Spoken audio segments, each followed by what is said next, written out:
Welcome to TTBoy TV. Woo! Woo! Today, our guest, for me, is one of the prettiest, sexiest, sweetest, and one of the horniest. Right? Oh, wow. Okay. Porn stars ever. I mean, I really believe she's one of the prettiest girls ever to come. Oh, thank you. So please welcome the gorgeous Samone Taylor. Woo! What's up, everybody? Thanks for coming. Woo! Most definitely. She is so beautiful. Look at that face. Oh, thank you. Deadly. I know you've broken hearts before. I don't try to. I know you're sweet, but yeah, you probably did it accidentally. Yeah, probably accidentally. How have you been? I've been great. How have you been? I've been good. That's good. What have you been up to? Working, staying out of trouble, being humble, living my humble life, being successful. That's pretty much it. Yeah, like, what have you been doing as a job lately?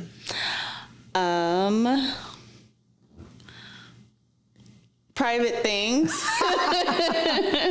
Well, I heard you're with Yuck Mouth on Smoke a Lot Radio? Yes, I do host a radio show called Smoke a Lot Radio on this app we're using, or whatever the case may be. We've been doing that for about 5 years. So I've been doing podcasting, stuff like that. How's that? It's actually pretty good. We interview celebrity guests. We do a sports segment. I have my own segment called the Block Report. So called the what report? The Block Report. Like on the block, Jenny on the block? Yeah, like the block is hot. Oh, yeah, yeah. Oh, that's cool. So what does it really consist of? Celebrity gossip, all the latest gossip, because I'm normally where it's happening. I'm usually at the parties, at the events, so I see things. I get a lot of information before TMZ gets it sometimes. Really? Yeah. Wow, what's new and juicy? Fuck it, tell me. Well, the latest juice. Probably, well, that kind of happened like maybe a month and a half ago. But I had the breaking story. A situation that occurred with Whack 100 and Nipsey Hussle's bodyguard, J-Rock. Oh, yeah? Yeah, something went down. Whack 100 has disrespected Nipsey to some people by saying certain things, disrespecting him after he's passed away. And a lot of Nipsey Hussle's friends felt some type of way about it, especially his bodyguard in particular. And his bodyguard supposedly punched him at an event called Rolling Loud. And I got the first story of what really actually happened, and I discussed it on our show. So, yeah. That confidential kind of? Yeah. Okay. Yeah. So, but he punched him for sure? Yes, he did, but he didn't knock him out. He did knock him out? No. Because the other guy's tough? No comment. Okay. So, how long do you think it's been since the time you came into my office that one day? It seems like quite a while ago, the first time we met. When was that, do you think? Goodness, that was a very long time ago. It had to have been like 2008, 2009. Yeah? Yeah, it was a long time ago. Who brought you to me? How'd you get to my office? I don't know if it was AJ the agent. Was it AJ the agent? What? I think it was AJ the agent. Yeah? Yeah, I think so. Where'd you meet him at? I was dancing, doing private bachelor parties. Yes. And we had, me and this other girl, we did a private bachelor party for a G Unit at the time. This was when 50 Cent was like pretty big. And this guy, he got killed at a McDonald's by the Staples Center. His name was Payback. He was a rapper, and he introduced me to AJ. And he was like, yeah, you can make money and you can do this. And I had already did a film like maybe a year before I met Payback. Really? Yes. And I was like, you know what, I'll try it out. So he was like, yeah, we can make money, we can do this. And I was like, all right. And then he brought me to a few different places, and then he brought me to your office. The same day or different days? I think we did all the go season one day, yeah. the funny thing is that I put AJ in the rotation. Oh, really? Yeah, you wouldn't know, but back in 1997. Wow. I was in elementary school. 97. Okay. Yeah, like me, I put that guy on. You know what I mean? Yeah, nice. I actually had taken him from this one guy who did a little dirt, and I knocked him out. Mm-hmm. Right? I wonder who that was. Right. The guy's dead, so I'm not going to disrespect him. You know what I mean? But he was strong, big, strong guy, but I still took him out. But AJ, then I took AJ and, started making him kind of like work for me. Okay. That's way back, you know what I mean? And so he worked for everybody else, but I put him on. Okay. When I started back in 97. Nice. Yeah, You started everybody, practically. I started a lot of people. Yeah. A lot of people. When you came to my office, you could get work and get it fast. Yes. There was no game playing, you know what I mean? No, and you made sure people were paid, too. Yeah, you always got your money quick. Yeah, sure did. So what were you doing? How old were you doing bachelor parties? Oh, because that look tells me. Man. No, come on, man. No. So obviously. Come on now. You were doing What do you mean? What do you mean? You were underage? Come on, man. Okay. Wow. Really? Come on. I mean, it's your life, right? Who says that you got to be a certain age to do bachelor parties? I mean, I don't know. Who said that I was underage? Who said that? I didn't say it. Yeah. Was it fun? Did you make money? Oh, yeah. I'll never forget, I did a party in Compton. It was so hood. It was, guys were smoking Black & Milds. It was really ghetto as fuck. And Cherokee was there. Cherokee Diaz, she was there. Whoa. And she had on this see-through robe. And me and my homegirl, we were there. We were like super young. And we were in there, and I was like, look at this bitch with this big ass booty getting all this fucking money. She's not even doing shit. Like, I was talking shit.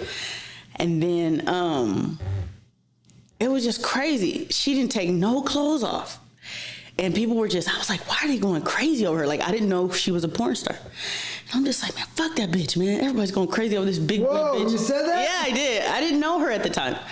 And I was just like, man, what the fuck? She ain't doing shit. She had this see-through robe on with like some feathers of fur on it and shit. I'm like, this bitch ain't doing shit. We over here shaking it, and this bitch is stiff as a motherfucker. And then years after that, I met her, and I was like, shit, that's her from the fucking party. And I know she probably didn't remember me then because I was super fucking skinny. I was bony as hell. Really? Yeah. Super bony. Really? Yeah. You came to my office, you weren't thick, but you had still some meat on your bones. I had thick legs, but I was skinny. Yeah? Yeah. How old were you when you came to my office? 19, 18? What do you think? I don't know. Maybe between 18 and 19. 18, 19? What did you think when you came to my office compared to the other people's offices?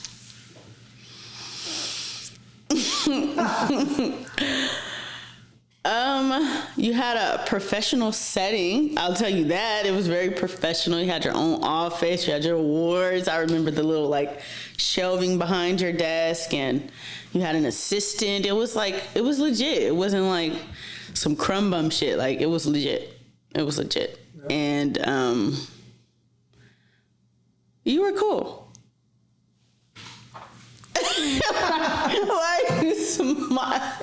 Why are you smiling? Well, I was probably more dressed up than everybody else you met, probably. Oh, most definitely. You had a button-up shirt, just like you do now. Nice slacks, yeah. No, maybe you had on it was like a 2-button thing with the collar, with a necklace. Yeah, you had a necklace on, I remember. Yeah, some big thick chain or something. Yeah. Maybe David Yerman or something, I don't know. Who knows? Probably short bar. Yeah, probably so. Well, I look like a player. What do I look like? You didn't look cheesy or sleazy. You looked professional. The vibe I've always gotten from you was not pretentious. You say what you mean what you say. I never got a pretentious vibe from you ever. And some of the other companies you did? Right. Really? Yeah. They were sleazy. Cheese balls, yeah. Whoa, really? Yeah, slimy, grimy. Really? Yeah. Like, I mean, because I don't really know the people, what they're doing, you know what I mean? Because I always mind my own business anyway. So can you give me an example? Damn, you just want me to just lay it out there, don't you, huh? Oh goodness. Well, see, it's different because I would meet with people who are producing and directing the films, not technically people that were owning their own shit. Like Gabor probably was one that I actually met, but I think I met with him briefly.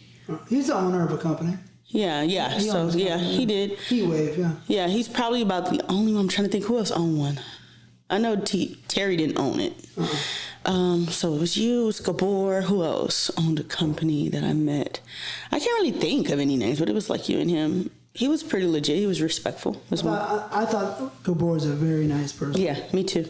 Very nice. I have a story about Gabor. Yeah? Oh my goodness, I have a story.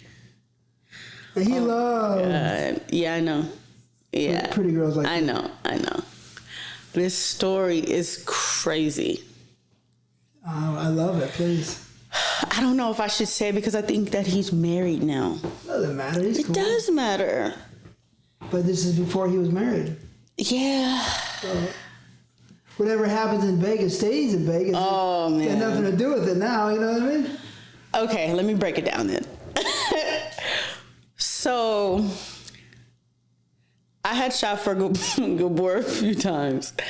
And then, he was like, yeah, let's go out to eat and da-da-da. I'm like, okay, cool. We can go eat. We went to like some shit called Kabuki. I don't fucking remember.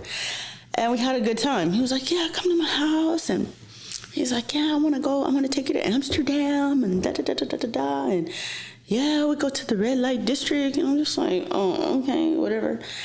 And then he had just came back from a trip from out of the country. So he had all these clothes and shoes. He was like, yeah, here, this is yours. You can have it. Like giving me shoes and clothes and purses and stuff. And then we had never had a type of relationship where we were sleeping with each other. There's always business. But for some reason at this time, he wanted to sleep with me. So he was just like, yeah, I'm single. I want a girlfriend and all this other stuff. So I'm just like, damn, I'm single too. Let me see what he's really talking about. So while we were going to have sex, he had this big ass dog, right? I don't even know what kind it was, but it was so big. Like sitting down, it was probably like 5'5" sitting. Like a Saint Bernard or a Great Dane? I think so. It was like had a beautiful gray coat. It was a beautiful dog. Uh-huh. And the neck was like this thick. It was so big. And we were in his bedroom. And the dog was in the room. I was like, I don't really feel comfortable having sex with you with your big ass dog in the room. And he's like, oh, no. My dog is fine. And I had got in a doggy style position. So I'm waiting for him to come in and, us to do what we're going to do. And then the dog comes behind me, and I'm just like, what the fuck is going on? I'm like, what the fuck is going on? So if I hadn't turned around, the dog probably would have stuck his dick inside me. It was very close to me. He had his paws up on the bed, and I'm just like, boy, get your fucking dog. Like, get your dog out of here. And then finally he got the dog out of there. But it was just, I'm like, what do you normally do around your dog? Why does this look normal to your dog? Why is your dog on all fours trying to get up inside me when you're trying to get up inside of me? You know what I'm saying? It was creepy. Oh, that's trippy. Yeah, it was super creepy. And then, it was just bad. Like, I don't know. Then he's like, yeah. Okay, after we had sex, he's like, yeah, we're going to go here. We're going to go there. And he's like, yeah, I want you to come with me here. And I want you to wear stripper heels and booty shorts, and I'm gonna bring you in another girl. And I'm just like, what the fuck? Like, what are you talking about? Like, so I got really pissed. I'm just like, oh my God, like, dude, like, what are you trying to do? Are you just trying to have some whores around, some hoes? What are you trying to look like a pimp, or what are you trying to do? It just was, I don't know. I thought, I don't know. I guess. I got the wrong impression. I don't know. But I was kind of done with him after that. Yeah. Yeah. Was the sex? With the dog and... That was kinky as hell. So, you know, Europeans do some weird stuff. He's from Hungary. Right. So, yeah. Nice guy, but... Yeah, it's very nice. Very nice person. What's so crazy, I called him a couple years ago. I don't know what, like, popped up in my head to call him. I'm like, hey, how's it going? He's like, hey. He was like, I'm about to get married. I said, what, right now? He's like, yeah, I'm putting on my suit. I was like, oh, shit, well, congrats, you know? And then that was super weird. I called him on his wedding day. That was super weird. Wow. Super fucking weird. Maybe he was thinking of you. Maybe he was, because I hadn't talked to him in like maybe 5 or 6 years. And I said, oh, let me see what he's doing. Yeah. And he was like, yeah, I'm getting married right now. I'm like, oh, okay, cool. That's very strange. That's a good story. Yeah. Because, you know, maybe him and his dog share. It looked like if I was down with it, he would have been cool with it. And I'm just like, dude, I don't fuck dogs now. Yeah, maybe men that do dog shit, but I don't fuck with dogs. Yeah, No. men that are dogs. Yeah, right. So, you know, when you walked in my office, I said, man, that girl is really, really pretty. She looks to me like a mainstream actress, TV, model, something. Did you ever do any modeling or TV? I did modeling. I was in magazines. I was in music videos. And then my mom, you know, she had worked for BET for a very long time. So she had connections to Hype Williams too, like different movie, music video directors. And this was around the time they were doing like the Video Girl shit. Yeah, Hype Williams. I was thinking of his name the other day when I interviewed Gianna Taylor. Okay. Because Gianna did so many videos. But Hype Williams is the guys that did so much work. Yeah. And he was so popular and so well known in those days. Yes. For the videos, right? He was number one, right? Yes. I think. That's the name I was thinking of the other day. But anyways, go ahead. Yeah, Hype Williams, Dave, what was his fucking name? Dave Myers, so many different ones. She was doing all the music videos. So I was like 15, 16 on music video sets. Meeting all these rappers, Ludacris, Wu-Tang, Missy Elliott, Trina, Nelly. Meeting all these people super young. Raphael Sadiq. So I was always around that particular thing. And then I used to do music as well. So I was kind of embedded in that. And that's pretty much it. As far as the modeling, I was doing like Will's Magazine, doing stuff for like local rappers in Houston, stuff like that. So any like mainstream videos that you were starring in? I was always like an extra in a music video because I was young, you know, so it really wasn't too much my mother would allow me to do because I was too young. I was still in high school, but because I was doing music for 11th and 12th grade, I had home studies because I was touring and performing at different high schools and colleges. So I was really doing music. I had a pre-production deal with a company. So I was rapping, singing, writing R&B. Really? Yeah, dancing background for boy groups. I was really into it. Dancing too, so you could dance? Yes. Dancer, so you got to be able to move, Hip hop, modern jazz, ballet. Yeah. So you did ballet when you were younger? Yes. Oh, so you have culture. Yes, I do. Of course I have culture. You're cultured. Right. First you have culture, but you're a culture. Yes. Because in my opinion, ballet is it's a beautiful art. It is. Right? It is. And it takes a lot of poise and a lot of focus. It does. And balance. Balance is the number one, right? Yeah. I like jazz because it's a little more soulful. But A little more free. Yeah. So that's really a trip. Yeah. So you didn't get how much would they pay you on those sets? On the music video sets, Yeah. my mom would always give me like top dollar because she was the key makeup artist. So, I'll never forget this, but I'll tell you later.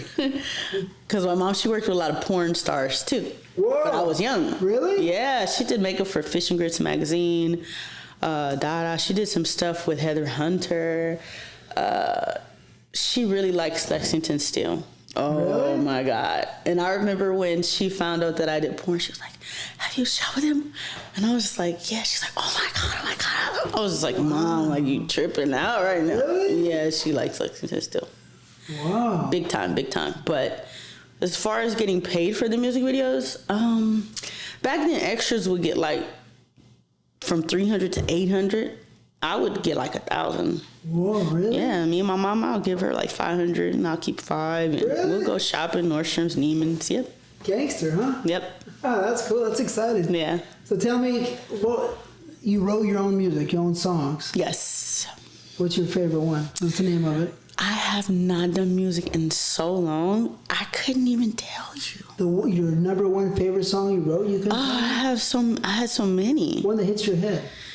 Quick. Probably one I did with Yuck Mouth and Messy Marv.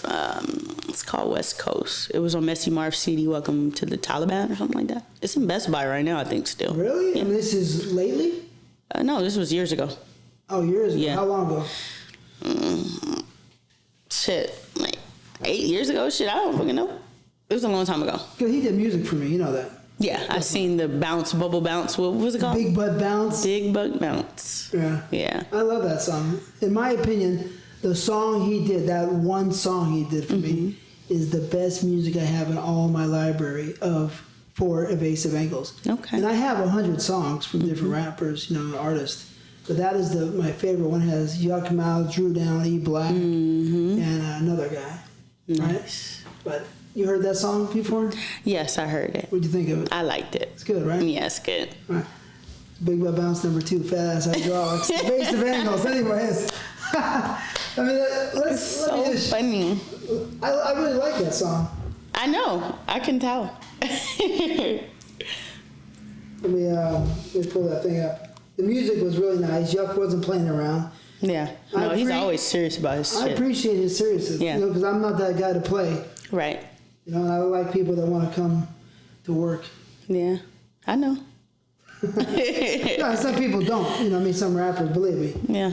You can imagine, right? Yep. You've seen it, I'm sure. Yep.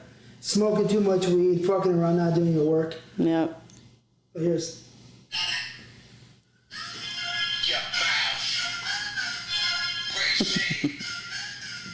TTBoy, Evasive Angles, let's go. Yeah, that's dope. I mean, that thing is... That's better than Brian Pumper's shit. Well, I did a rap song with him too.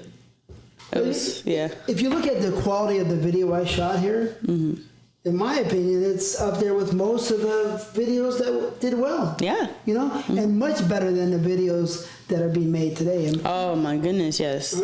Important. But when you grew up, what was your dream career? What did you want to be? Who did you want to be? I wanted to be a musician. Yeah? That's what's crazy. Yeah. I used to have passion about music. I did. It changed for me. Who stole the passion? Why is it gone?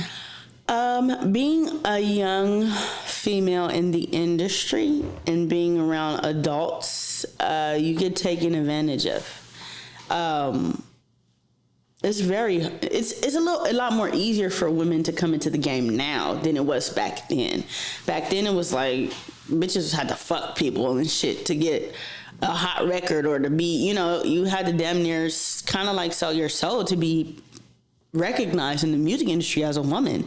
And as a young black woman, it just was more tough, you know what I'm saying? And I just lost my passion for it. It's getting dicked around a lot. Not necessarily like fucked, but like just people being pretentious, condescending, pretending that they want to help you and they just want to fuck you. Like I went through that a lot. And then, I was always very mature. So my parents, they allowed me to go certain places and do certain things. So I grew up kind of fast, so I saw things earlier than most kids did my age. 15, 16, 17. And I just was like, I don't really want no parts of this bullshit. I'm going to go to college and get an education and do something totally different. And that's what I did. I got accepted to like 6 different universities. I went off to Cal State San Bernardino and was trying to pursue a degree in business. And I ended up having a little bit too much fun. Oh, really? This is the college years? Yes, I had a little bit too much fun. I was fucking up in school and shit, not going and wasting my parents' money and shit. But I mean, it is what it is. I had a really good time. Yeah. I had a really good time. Well, as I remember, you're a pretty sexual dynamo. Yeah, always been. So that it went over to college too? Transition to college? I think it started at college. Really? Yeah. Because I started college at 17. Oh. Yeah, so I was like out of my parents' house at 17, living on campus at 17, by myself at 17. My dad bought me a brand new Audi at 17. Like I was popping. Yeah, I had a little job at Abercrombie and Fitch. Like, I was popping. Really? What kind of Audi? A4, 86? It was an A4. A4? Yeah. Convertible or no? No. All right. No. It was still nice though. They're nice cars. Yeah. For my first car, like, Yeah, it was, unbelievable. Brand new too? Brand new. Whoa. Yeah. It was I mean, nice. I'm wondering because, I mean, you're really pretty. You know what I mean? And of course, sometimes when you're younger, your beauty is even more vibrant. You know, Yes. it's pretty known. You know what I mean? Yeah. And so, what is it like being that pretty? You know, what do? You just smile at a guy, he jumps. I mean, what happened? Tell me about it. Back then I liked older men. I always have. So yeah.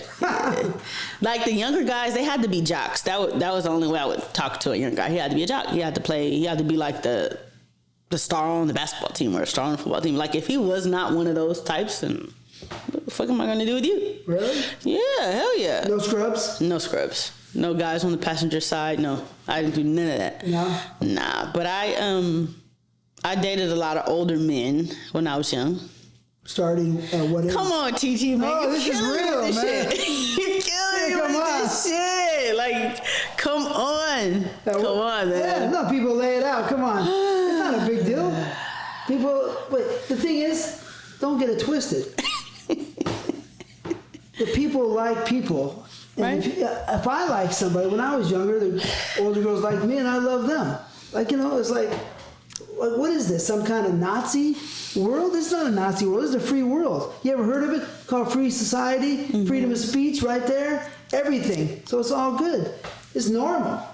It is normal. Don't let anybody persuade you to think different. It's a free world and it's your mind and body. So fuck that. You know what I mean? So what? You were younger, you date an older guy, big deal. Yeah, they don't. You're like 15 or 16? I don't know. I can't recall the age. I just remember the situations at hand. Yeah, what happened? What's the situation? Just, experimenting. So when you're young and you're with older men, they kind of like show you things and show you how to do things and how to do things they like for you to do. And I kind of learned pretty quickly. That's why a lot of older men liked me, because I was kind of more so submissive and attentive, and I listen, and I've always been a pleaser. So I've always been kind of good in that area. And I feel like older men, they taught me a lot of different things, which is why I've been probably proposed to 7 times, engaged 3 times. This is an engagement ring right now, but I'm not going to marry him. So, Really? Why? yeah, he's too young for me. See what I said earlier? You're a heartbreaker, probably. I'm not a heartbreaker on purpose. Yeah, no, I understand. You're a nice person. Yes, But, this comes with the territory of being very pretty. I'm honest too. Yeah. Yeah. So 7 times? So Proposed 7 times. what Yeah. was the real reason for those? What was the real reason why they proposed to me? Yeah. Oh, it depends. We got to start off with the first proposal. Yeah. The first proposal, I met him at college. He was 10 years older than me, though. Wow. Yeah. He lied to me about his age. Guy from Africa, pretty well off. Was an accountant. I was dealing with some guy on campus, and some shit went down. What do you mean? You were dating a guy? Yeah. I don't want to get into that, but Some trouble, a fight, whatever? yeah, some shit broke out, and then the African guy, he kind of like came to the rescue, and I got kicked out off campus. Not out of school, but off campus. So my mom was like, yeah, we got to get you an apartment. They got me an apartment. The apartment was fucking expensive as fuck. It was like, In San Bernardino. yes. Which No, is- Rancho Cucamonga. Right? Yeah, It's yeah. still fairly reasonable out there. Yeah, it was pretty expensive, and my mom, I guess it was cutting into her money. My dad was giving her to go to Neiman Marcus and bullshit like that. So she's like, you gotta get a job like that. Then I got a job at Abercrombie. My first check was like $160 fucking dollars. I said, this is fucking bullshit. And then the African dude, he was like, oh, I just bought a 5-bedroom house in Rancho Cucamonga, 3-car garage, swimming pool. You can come live with me. And I was just like, I don't know. I've never done this. Then he went behind my back, talked to my mom about it, and she's like, oh, yeah, you're going to go with Sean, and you're going to finish school. And I'm just like, wait a minute. I don't think my dad knew about this. I don't think he knew what was going on. But she was like, yeah, he's a good guy. I trust him. You're going to go live with Sean. And I'm just like, So I went to go live with Sean. She sold you out. That's how it damn near felt. So I went to go live with Sean. All I had to do was go to school. I didn't have to pay bills. I didn't have to clean. I didn't have to cook. All I had to do was suck his dick, give him some pussy, and go to school. And I was driving 7 Series BMW. His? Yeah. Well, it practically was mine. He didn't really drive it. He had a Toyota Corolla. He drove more than the Beamer. So I was driving the Beamer. Wow. Yeah, he was pretty practical. And I was with him for like 4 years, and we got engaged, and I cheated on him with Brian Pumper. Whoa! I know. Yeah. Wow. All right. Yeah. Let's get this straight. I know. It's crazy. No. But listen. Somebody commented on my podcast about, Brian Pumper and TTBoy, you guys can never get any girls. Let's understand this, right? Yeah, exactly. Right. Somebody doesn't know what they're talking about, they're kind of retarded, Right. that person. But I know what I've done, how many girls love me and like me all these since I was young. Right. So that's not even a question. But for Brian Pumper, I'm going to defend him and say, Brian Pumper, the girls love Brian Pumper to talk to. I don't know how much they love a relationship with him, but he is very, very good at picking up girls He was. and he still is. He is? Yeah, still good. Of quality? Yeah, for sure. Okay. So that means, for that viewer out there, that you are sounding like a complete retard, because Brian Pumper is so good at getting girls. And right here we have a witness. So you have a 4-year relationship going on, and you meet Brian Pumper, and let's face it, you're very pretty. So Brian Pumper's not going after dogs. No. No, he's going after top-notch, pretty girls with spiritual enlightenment almost, right? And ability. Yes. Spiritual enlightenment and ability. So tell me, what happened? I met Brian Pumper through a childhood friend of mine. She was like, yeah, girl, I did this movie with him. She had been trying to get me to do movies with him. And I was just like, bitch, I'm not fucking doing that shit. I don't gotta do that shit. Like, motherfuckers gonna pay me what y'all getting paid to do shit behind closed doors. I'm like, I ain't gotta do no fucking porn. And then she was like, just meet him. And I was at the mall one day, and What mall? Because you're in San Fox Hills Bernardino. Mall. Fox Hills Mall. I was in LA because my parents lived in LA. Right.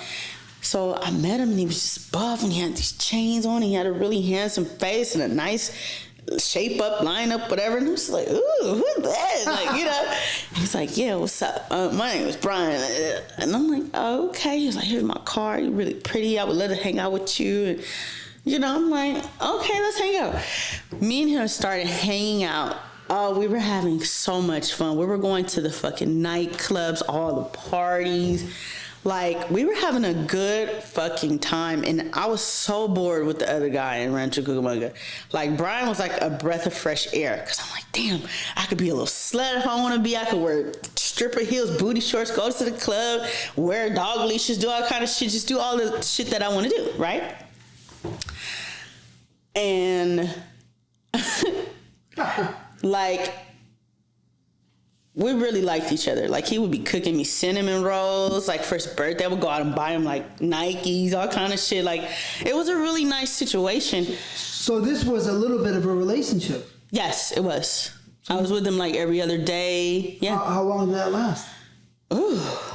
That's interesting. I didn't know this. I don't even remember how long it lasted, but it lasted for a while. 6 months? Maybe 6 months, and then he got me to shoot a movie with him after 6 months. He kept asking me, come on. I was just like, no, I'm not doing that shit. And then one day, he knew I like to model and take pictures. So this motherfucker, he's like, yeah, I got this mansion, I rented it, and let's do a photo shoot. I bought you some nice outfits. I'm gonna go get your nails done, your hair done, get your makeup done, all this like shit. Like, he had a little game though. I was like, really? I said, okay, I'm gonna come. I pulled up, I'm getting my makeup done. I got these cute little outfits, like crop tops with booty shorts and shit. Jewelry, little collars with stones on them. And he's like, yeah, pour some oil on your butt. And I've never been on a porn site. I don't know what the fuck's going on. I'm pouring oil on my butt. I'm just I'm twerking and shit. I don't know what the fuck's going on. And then I start seeing cameras coming out. I'm just like, what the fuck is going on? What is he doing? So he's like, yeah, what you want to drink? And I got some Grey Goose and some cranberry. I know that's your favorite, you know. So I'm drinking. I'm having a good time, twerking, dancing. And he's like, why won't you just shoot a movie with me? Like, you're my girlfriend. We're already having sex. Like, why won't you just do it? I'm just like, yeah, I don't want. He's like, all right, have some more drinks. And the next thing you know, we start fucking. And I did a movie, and then I'm just like, look, you cannot put me on the cover. Don't do it. Like, my parents are going to go fucking crazy. My dad's going to go, he's going to kill you. Like, no, you can't. He's like, I will not put you on the cover. Okay. Oh. So, man, me and him, like, months later, me and him got into an argument about something. I remember what it was. It was his birthday. We met at a club in Hollywood. That's when I bought him like these Bape shoes or some I don't know. And after the club, I was kind of off him around this time. He was like, "You coming back home with me?" And I was just You like, were kind of off him. Yeah. Bored? Yeah, like not fucking with him. He was like, "You coming back home with me after the club, right?" And I was like, "No, just take me home, right?" Whoa. He was like, "All right, I'll take you home." So we started getting closer to the Valley from Hollywood. And this was when I had first moved to the Valley, so I didn't really know the area like that. So you moved from San Bernardino, Rancho Cucamonga. You moved out of that house? Yeah, back to the Valley. Because you were caught, or this is going to lead up to the caught? No, yeah. Oh, I totally fucking forgot we were talking about Sean. I forgot we were talking about Sean. Sean found out, but... How? I think the Brian Pumper shit is a little bit more juicy, but... Sean, okay, yes, because this is going to lead up to it. Okay. I was still living with Sean, but I would go to my parents' house like on the weekend. They lived in the Valley. So, he pulled in some alley, right? And he's like, yeah, you're not going to give me no fucking pussy? It's my birthday. And I'm like, no, I don't want to fuck you. I'm cool. Take me home. So I was like, I got to pee, right? So I get out and I go pee in the alley. This motherfucker drives off. It's 4:00 in the morning. I have on this short ass dress.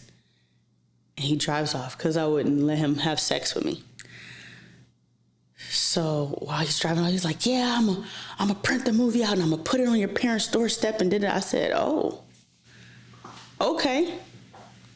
Try that if you want to. Go ahead and do it, right? He never did it, but I was at a party with Busta Rhymes and Spliff Star, and he was at the party with these big ass billboards of his porn movies, right? I was like, stupid motherfucker. He had the fucking billboard with me on the fucking cover of the fucking movie. This motherfucker at the motherfucking party. I'm with Busta Rhymes and everybody. So, you know, I'm trying to be incognito and low key, and this motherfucker has the billboard. Like he had, you know, when a painter is painting something, they have that little stand. Mm-hmm. He had the fucking stands outside the front of the fucking club with the fucking, these big ass printed out fucking billboards of the front covers of his fucking DVDs. And then he had me smack dab on it with my butt out with oil on it. And then Split was like, yo, look at this shit. Why this nigga doing this shit? And I'm just like, man, I don't know. He's fucking weird. And that's around the time when he started getting weird, and he started burning a lot of bridges with people and doing certain things that just like wasn't cool, like fucking girls over and just being malicious to girls, you know? And a lot of dudes, they wasn't fucking with him. They was just saying, oh, he's weird. And they kind of stopped fucking with him. And after that, I was just like, oh, this nigga's weird. So I left him alone and fuck with him. I don't have no bad blood with him. Like, you know, I've seen him out a couple years ago.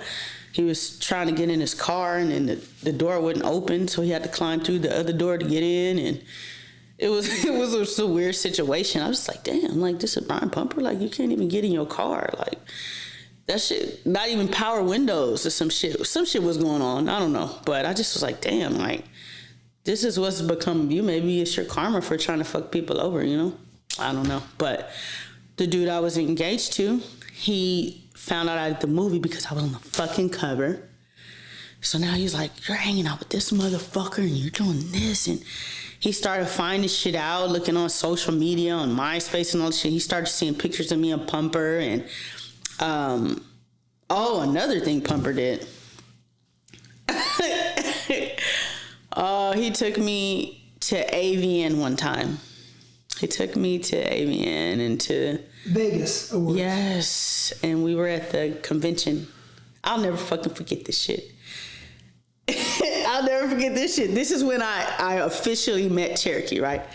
We're at the fucking AVN, and then he had a room. I don't even know if he had a room there. I don't know, but we were at the Venetian.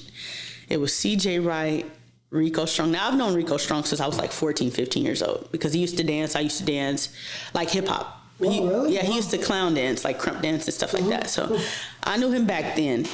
And that's great. That's strange. You're both in the same business. Well, you're not anymore, but he got right. Ironic. He's older than me though. But so we're at the fucking Venetian. And Pumper, he's like, yeah, I'm gonna go off and try to recruit some girls. So he goes off. And then I stay behind with CJ Wright, Rico, and it was like maybe another girl. It was another girl. So we at the Venetian, we having fun, we drinking. Everybody just passes out and goes to sleep. Like nobody's fucking doing nothing wild. Somebody puts the latch lock on the door. So Pumper, he has a room key to get in. He can't get in because somebody put the latch door on, the little latch on there. So he's banging on the door like, what the fuck is going on? Are you fucking in there? And then everybody starts waking up and everybody's like, what the fuck is going on? So then we finally let Pumper in. He's like, you in here fucking? Are you fucking these niggas? And I'm just like, what the fuck are you talking about? Like, no, what do you mean? Everybody's in here asleep. The heater's on full blast. Everybody's fucking knocked out. And then he just was so angry and jealous. He left me in Las Vegas. He left, and then Sean drove 3 hours to pick me up because he loved me. And he knew I was with Pumper. He still came to get me. It was just really bad. Like, that guy he was just really fucking bad. He was bad. Yeah, and then I met Cherokee because, like, I was like, fuck, I was stranded in Las Vegas. And she was like, oh, just come in my room for a little bit. And I met her. She kind of, took me under her wing. Like, I'm sorry this happened to you. Like, if you need to use my phone or if you need me for anything, let me know. She kind of like, came to the rescue. And it's crazy. It's the same bitch I was talking shit about at the damn party comes to my fucking rescue. It's like, you never know what bridges you got to cross again. So you can't burn them. You know what I'm saying? And he burned a lot of fucking bridges, man. For real. Yeah. Yeah. For real. Big time. But life is a trip in that way too, because you think you're smart, you think you're gonna say something, and all of a sudden it comes back and smacks you in the face. Yeah. Like, what the fuck did I say? It happens to me all the time still. If you got to get in your car from the passenger side, then your life is fucked up. No, I'm saying about Cherokee. You talk shit about Cherokee. That too. But it wasn't like talking shit. It was more so like, who the fuck she thinks she is, and I didn't know who she was. And she's a nice person. Yeah, definitely. Yeah, she did a lot of movies. She's very nice. Yeah. But that's a trip. So, how did that work on your heart? Because that guy was pretty solid, pretty nice guy, right? Who, Sean? Yeah. Yeah. But you're young, so you don't care. Did you care? Just curious. I didn't give a fuck. Huh? I did not give a fuck. But now, he was probably the best dude I've ever had. And now, what's so fucking trippy about it, he's now married and lives right down the street from my parents' house. He goes over their house in Atlanta and they barbecue, they eat, and he still sends me money too. I'll be like, man, send me some money. Send me like $500, and he send it to me. Like, wow. Yeah. So he still got love for you, big love. Yeah. So he might still want you to get married, but he's married, but maybe secretly. I don't know. He'll call me, be like, yeah, I'm coming to LA. Let's hook up. And then he'll come and he won't hit me. I think he wants to, but then he gets scared because he's married and he doesn't want to like tap into that again. Because I was fun for him. Like, he's really boring, and I was like super fun for him. But you're young, you're beautiful. Yeah. And he was 10 years older. Not a big deal. Yeah, not a big deal. No. He didn't look it. No. What? Did he fuck you good? He had a big dick, but he didn't know how to like fuck. It was weird. It was so weird. I've seen some of the big dick guys in the business. Sometimes they don't really know what they're doing. Man, he was just so basic, so easy to please. It was like, oh, he wants like, if I wanted something, like, if I wanted like a Chanel bag or something, like, oh, baby, I want that. Okay. All I had to do was fuck him, suck his dick, and we'll go to the Chanel store the next day. It was so easy for me. Like, I don't know why I fucked that up. Like, it was the best fucking thing. I was living in a fucking big ass house, driving a fucking Beamer, getting Chanel bags. Like bitches don't get Chanel bags like every week or every other week. Like, it just, come on, man. I was living the life, man. I fucked that shit up. I fucked that shit. You regret it now, huh? I was bad as fuck though. I was bad. I cheated on him with this other guy, and his best friend. Oh my god. I did fuck his best friend too. Oh. But this was like, I was fucked up. I was so fucked up. I don't even know if he knows I fucked his best friend, but he might know if he sees this interview. Really? Yeah, like, I don't even know how. Well, what's the guy's name? I'm not fucking tell you that shit. But I fucked him years after me and Sean broke up. We wasn't together. Right. Maybe you were. I don't fucking remember. I think we were. Oh, man. Yeah. You're a naughty girl. I know, I fucked up, man. I did. You know what? It's the sex, you like sex. Say it. I do like sex, but now it's more so like, what the fuck you got going on? What's your lifetime goals? What business do you own? How can we put something together? How can we be wealthy? That's how, if I don't see that with you, I don't get wet. Really? I swear. Whoa, that's for weird. what? That's not weird. I'm not. See, when you're young, you're just fucking because it's something to do. It's fun. It feels good. But it's like now, it's like I did that shit super young, so that shit don't mean nothing to me. Yeah, but you know what? I mean, okay, I hear what you're saying, but my belief is, What? You know what I mean?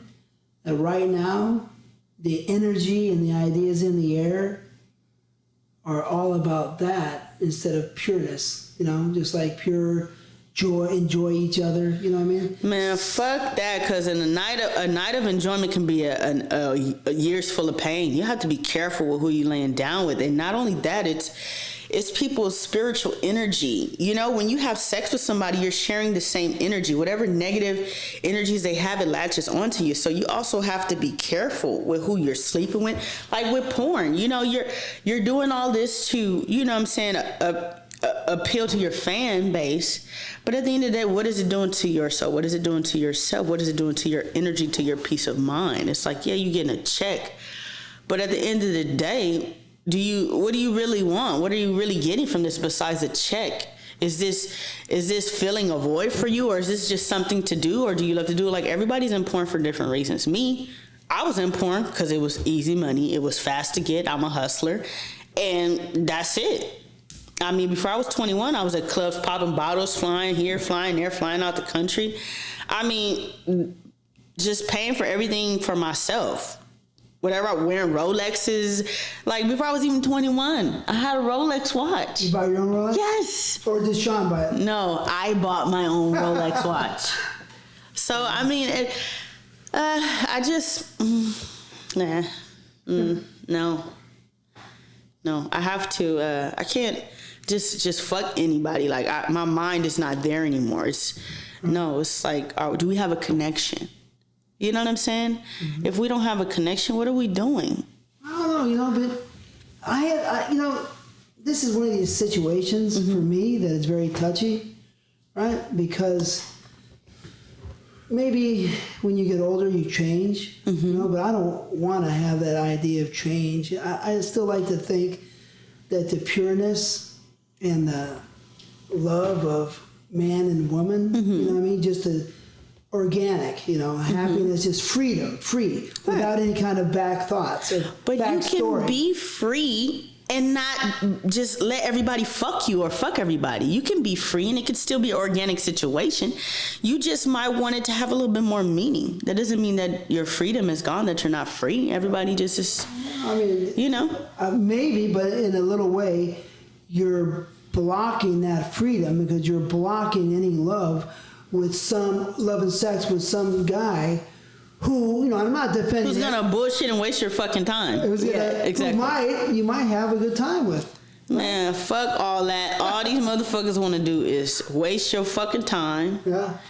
They don't want to pay a fucking bill. They can't even pay their own bills. It's like right now, women are winning. We're the breadwinners. It's very rare for men to be the breadwinners right now. And those who are, my hat goes off to them. But right now, the women are making shit happen, and everything's reversing. So it's like, the fuck? I look like fucking on you. You can't even pay my goddamn iPhone bill, bitch. Bye. I don't have time for you and your bullshit. No. Did Brian Pumper fuck you good? I don't remember. I think I just more so liked the way he looked at the time. Mm-hmm.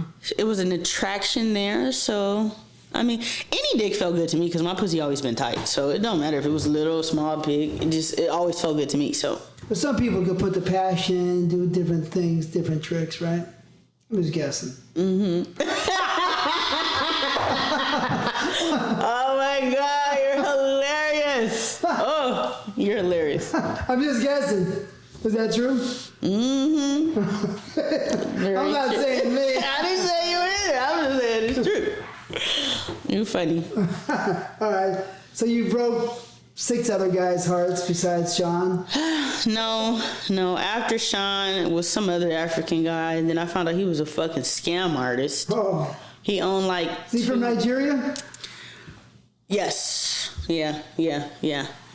He owned like 2 Western Unions. He was a boss though. Yeah. He I met him in Las Vegas during All-Star Weekend. At one time they had All-Star Weekend in Vegas. It was like Vegas was to capacity. It was fucking crazy. And I was doing porn. This was before I was 21, and I had a table at Club Tris right next to Young Jeezy, and I'm by myself, right? So I got fucking bottles of Dom Perignon and shit. They're like, who the fuck is this little young ass bitch? I'm in there like popping bottles and shit. By yourself? By my fucking self. No girlfriends? No. Why? See, I'm a Virgo. I'm kind of like a loner, but I do have friends. Uh-huh. But I like to be alone sometimes because you meet all different types of people when you're alone. Mm-hmm. I always meet, bosses when I'm alone. So sometimes it's good. Well, you got that look, That's why I see it. What I mean? That's why I asked you earlier, what do you do? All you do is like, hey. And they come running? Is that... I just have a good personality.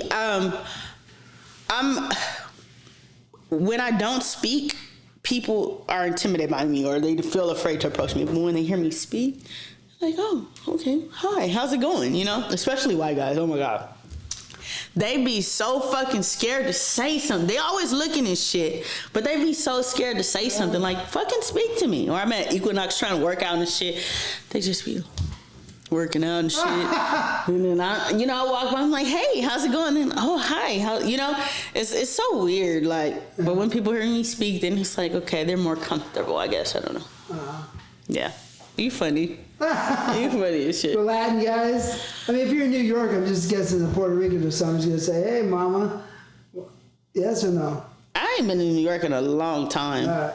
Yeah. So anyway, the bosses come up and say, what's up? You're in the club, popping bottles by yourself. Man, I see the fucking African guy. He had nice long dreadlocks, but they were like really neat and done up and like plaited. And he had on this Louis Vuitton tie. See, I knew it was Louis because I fuck with Louis like that. Uh-huh. So I seen the tie and the cuffs and I'm like, ooh, I like his style with the swag. He had a tailored suit. The fit was nice. I'm just like, ooh, who is this?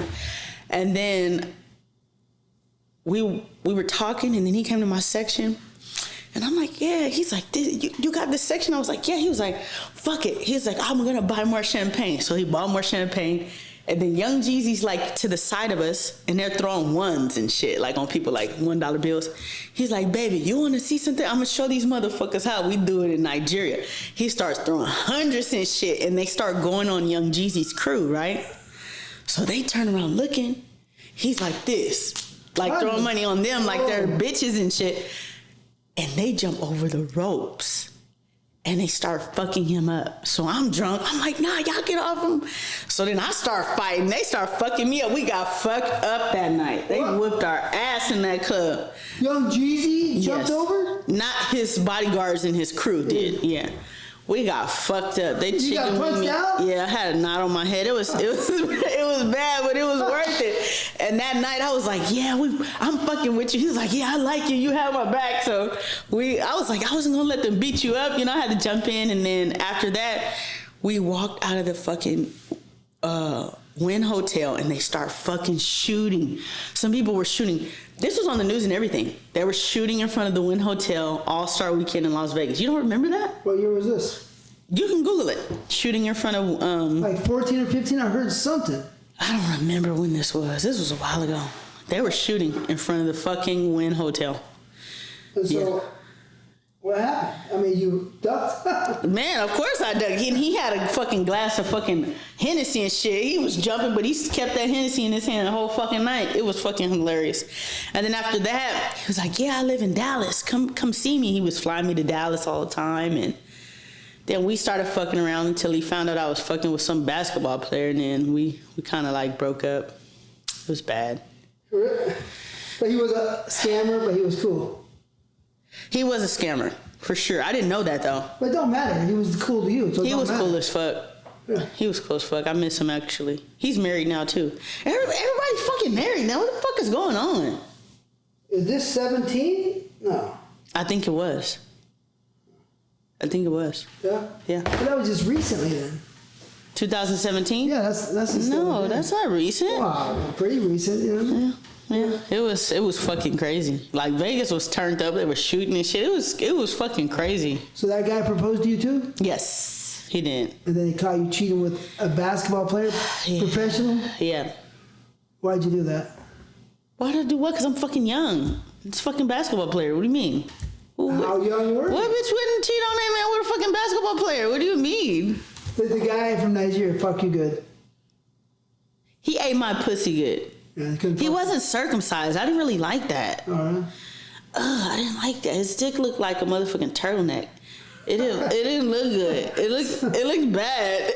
It didn't look. The basketball player fucked you better because that's why you're fucking him? No comment. Oh, that no comment. This story so far No means fucking yes. comment. No comment. Really? No we don't know his name, so what the hell? No comment. No comment. Equals yes. Okay, we can move on. So he was a cool dude, Nigerian. Yeah, he was. Well, all right, cool. Oh, who's the next guy? We only need one more guy. We move on. Oh, okay. After him, it was Martin, the police officer. Really? I will never fucking date a police officer, law enforcement ever in my fucking life. They're fucking crazy. Really? Never. What happened? Some weird ass shit happened, but I met him when me and Sean was like over with. I was still dealing with Sean, even with the Nigerian dude. And then So you were still fucking Sean? me and Sean were still living together. But you said only 4 years you lived with him? No, we were engaged for 4 years. Oh, so you lived with him how long? For the 4 years. Yeah. So practically right when we met, we kind of got engaged. Well, I mean, I'm guessing the time frame here. I cheated on him throughout the whole shit. That's why it sounds like, how the fuck did you do that? Because I was fucking cheating. That's how it worked. No, but I'm just guessing because Brian Pumper was your first introduction to porno. Yes. And you worked for me in 2 years. 2008. 2 years. So I was in college 2005 or was it 6? I think I went to college because I was 17, so 2005. You're 32 Between right 2005 now. 2006. You're 32 right No, now. I'm not 32. No, hold on.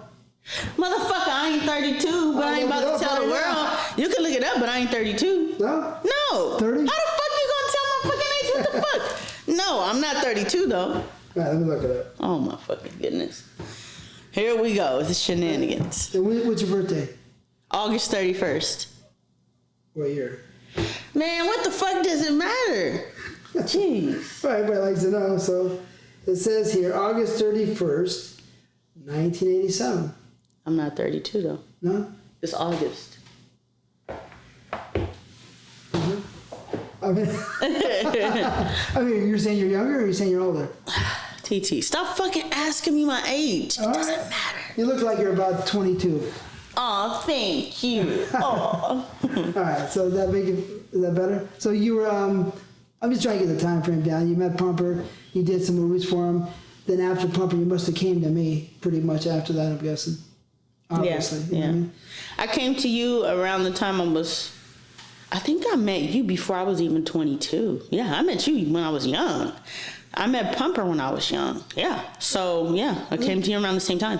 I came to you after Pumper, though. Yeah. Yeah. Of course. He talked you into it. Yeah. And you guys were having a good time. It sounded like it was kind of nice. We were, until he started acting fucking stupid. Yeah, kind of crazy. So anyway, so you got me excited here about the police officer. What happened? What did this guy do?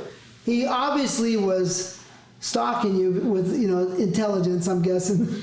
This motherfucker, like, when we met, we were inseparable. Like, he got my name tatted on his neck. I got his name tatted on my wrist. We were in love with each other. We were gonna get married. We were gonna have kids. Like that. That was the one I was in love with. He was in love with me. Nobody could get in between us. Nothing. And you loved him. Yes. Hell yeah. He was the one. Yeah. Fuck yeah. Yeah. So he used to play for my favorite team, the Packers. He was big built, big football guy. Yeah, he was built. He played pro football? Yes. Oof. Yeah. He was big He's guy. a player. Yeah. Big guy. Yeah. Big dick? No, it was little. No? But I liked it. My pussy was tight. It didn't matter. Okay. So it was good. And it was good. Because you never said, so far, none of them have been good, but this guy was good.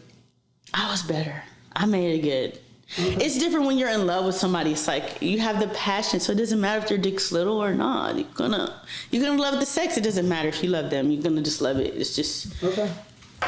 And then we dated, and some weird shit went down. Like, have you ever seen the movie with Beyonce and Idris Elba called Obsessed? Mm-hmm. The same shit happened to us. Well, yeah, refresh my memory because I can't remember. I know somebody was going crazy. He was at the precinct he was working. It was a temp agent that was working there, and some fat bitch with freckles, like some weird ugly bitch. I know he would never fucking touch. She liked him, and when you date someone in law enforcement, his mom is like head honcho and shit for LAPD, like his whole family. And so he was in Los Angeles. Yeah. Los Angeles. Yeah. Mm-hmm. So we would go to like the governor's ball. We would be around Arnold Schwarzenegger and what was her name? The Kennedy broad that he was married to. I forgot. Maria Shriver or whatever. Yeah. We would be around like all these politicians and shit. And she just, one time we went to the governor's ball and, I'm all dolled up with my gown on and shit, nice little hairdo and shit. And then I kept seeing this fat bitch eyeing me. I'm like, what the fuck is this bitch looking at? He's like, babe, she like me, but come on now. I'm like, I know you wouldn't fuck her, but still, like, this bitch, I want to punch this bitch out because she keep eyeing me at this event. And then, white girl, black girl? Black girl. So then. You said light skin? No. Oh. No. So then after a while, she had a Christmas party. She invited everybody at the precinct to the Christmas party, and he went. And this is when Twitter was kind of popping a little bit, and she tweeted to him, hey, you left your jacket at my house. So somebody sent me, this was when screenshots first start coming out, and everybody was screenshotting conversations, messages, and shit. Somebody showed me, and I said, what the fuck is this bitch talking about? You left your jacket. He's like, no, babe, she had a Christmas party. Everybody left their shit there. Like, she just trying to make it seem like something happened and all this shit. So I'm like, okay, all right. You know me, I'm not tripping, So then, after a while, I started getting these emails from some guy, just out the blue. He's like, hey, I live down the street from you. I've been watching you. I think you're really hot. And I noticed sometime your man, he's not home, and I would love to get with you and maybe go out and have drinks. And he's like, how is he treating you? And this was around the time I'm starting to see these messages from this bitch, like on Twitter to him, and I'm kind of like, I'm feeling some type of way because this is the first time in my life I'm actually being faithful to someone. I'm not cheating. I'm like being very honest up front. So, when you're committed into a relationship, it's like you want the other person to be too. You don't want to feel like they're not, because then you feel like, bitch, I can have any man I want to have, and I'm being faithful to you, so you better be faithful to me or it's going to be a fucking problem. So it was more so on some shit like that. And then, like, it was a situation to where me and Martin, we were getting into it. Like, we were having arguments.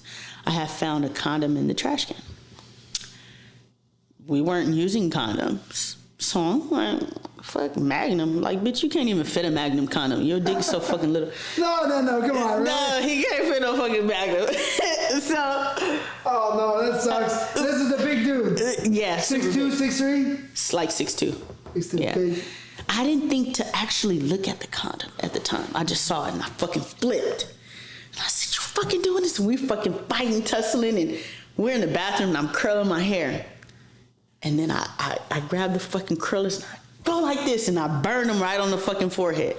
So I don't know what he did, but he like pushed me in the tub and he put the shower curtain over me. So I'm trying to get out. I can't get out. The shower curtain's covering me. And we were really in there tussling. And I just like, I can't do this with this guy. He's really big and he's a police. And he would say things to me like, I'll kill you and I won't go to jail for it because I'm the police. And they'll believe me before they believe you. And he would say that to me. And I was just like, wait a minute.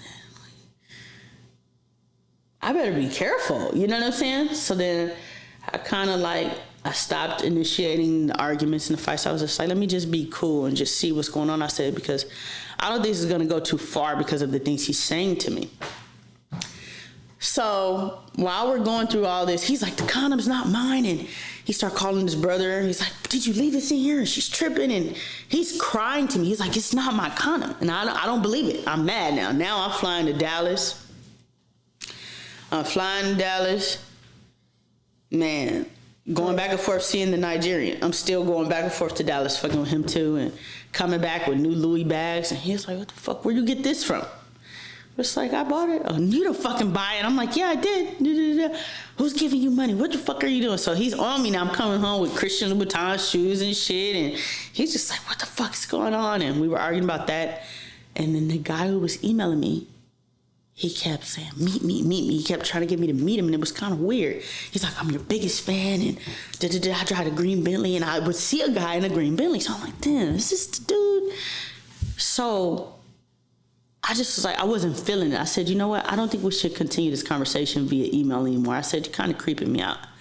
He's like, oh, fuck you, bitch. You're just nothing but a porn star. I'm going to bust your dude's windows out his car and all this type of shit. So my man being the police, I said, look, this motherfucker, we had a conversation. He wanted to meet. I cut it off. This motherfucker said, this is what he going to do to you. He said, okay, tell him you're going to meet him and I'm going to show up. So now I'm like, ooh, it's about to go down and shit. So You're excited. Yeah, I'm super excited because I know he about to come and fuck shit up. So we're living in Rancho Cucamonga at the time. A little bit of adrenaline going on. Oh my God. So I told the guy. Your pussy's getting wet. He was doing this shit. So I'm like, cool. I'm like, yeah, meet me at the Fridays at the Victoria Gardens. So then he's like, I'm finna go over there now. He goes to the fucking Fridays. I'm expecting it's going to take 15, 20 minutes, 25 minutes. He calls me back an hour and a half later. He's like, yeah, I broke this motherfucker's jaw. The police is here. They're trying to figure out what's going on because he's a fucking probation officer. So in law enforcement, probation officers are considered peace officers. It's still all the same entity in a sense. They're all brothers at the same time. So I'm like, a probation officer? What the fuck is going on? He was like, this dude, he's telling us that the temp agent girl had paid him to break into our apartment and plant the condom in the trash can. It gets so fucking deep. Paid him to email me to set me up to try to get Martin to catch me up. He just starts spilling all the fucking beans. On the phone?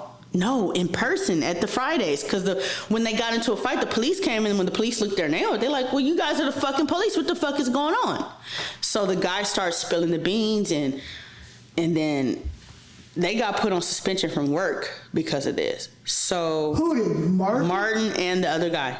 Well, because they got into a Martin fought the guy. Yes, he broke his jaw. Yeah. I thought the other guy broke his jaw. No. Martin broke his jaw. Yes. Okay. So then after that occurred. But who was a probation officer? The other guy who was emailing me. Oh, okay. Yeah, it's fucking crazy. So then. Because he's friends with the other girl who's part of the department. Yes. So then when the story starts coming out, we're like, this is fucking crazy, right? So then the police is like, he's like, wait, well, I gotta go to my job. I gotta get my stuff out of my locker. I gotta get this. They're like, if you go, you cannot approach this woman. You can't approach her. You gotta let us do our job and investigate it, Martin can't approach her. Right. What this motherfucker do? Hot-headed motherfucker gets to work, sees the bitch in the parking structure, presses her. What the fuck are you doing? And going crazy. It's on camera. She says that he tried to attack her. So during this, not only that, he's going to training to be an FBI during this whole situation. So now that he has this case pending with the bitch now he can't go to FBI now. Now it's like, oh, we can't accept you. You have a case pending. This got to get investigated. What's going on? So basically she was like, well, if you press charges on me, I'm going to press charges on you. So we had to drop the whole fucking thing. But during the time we had found out what all was going on, I didn't want to be with him no more. I started seeing who he really was as a man. I started seeing how aggressive he can be, how he told me he could kill me and he wouldn't go to jail for it. Like, I started thinking about those things, and I was just like, I can't fucking rock with you. Like, you're fucking nuts. Either you gonna kill me or I'm gonna kill you, and I don't even want the situation to go down like that. So we parted ways. He was crying, coming to my mom's house, like, please just, no. It was over with. I had to be done with him. But we were in love with each other. It's sad that happened. We actually didn't date for like 3 years after we broke up.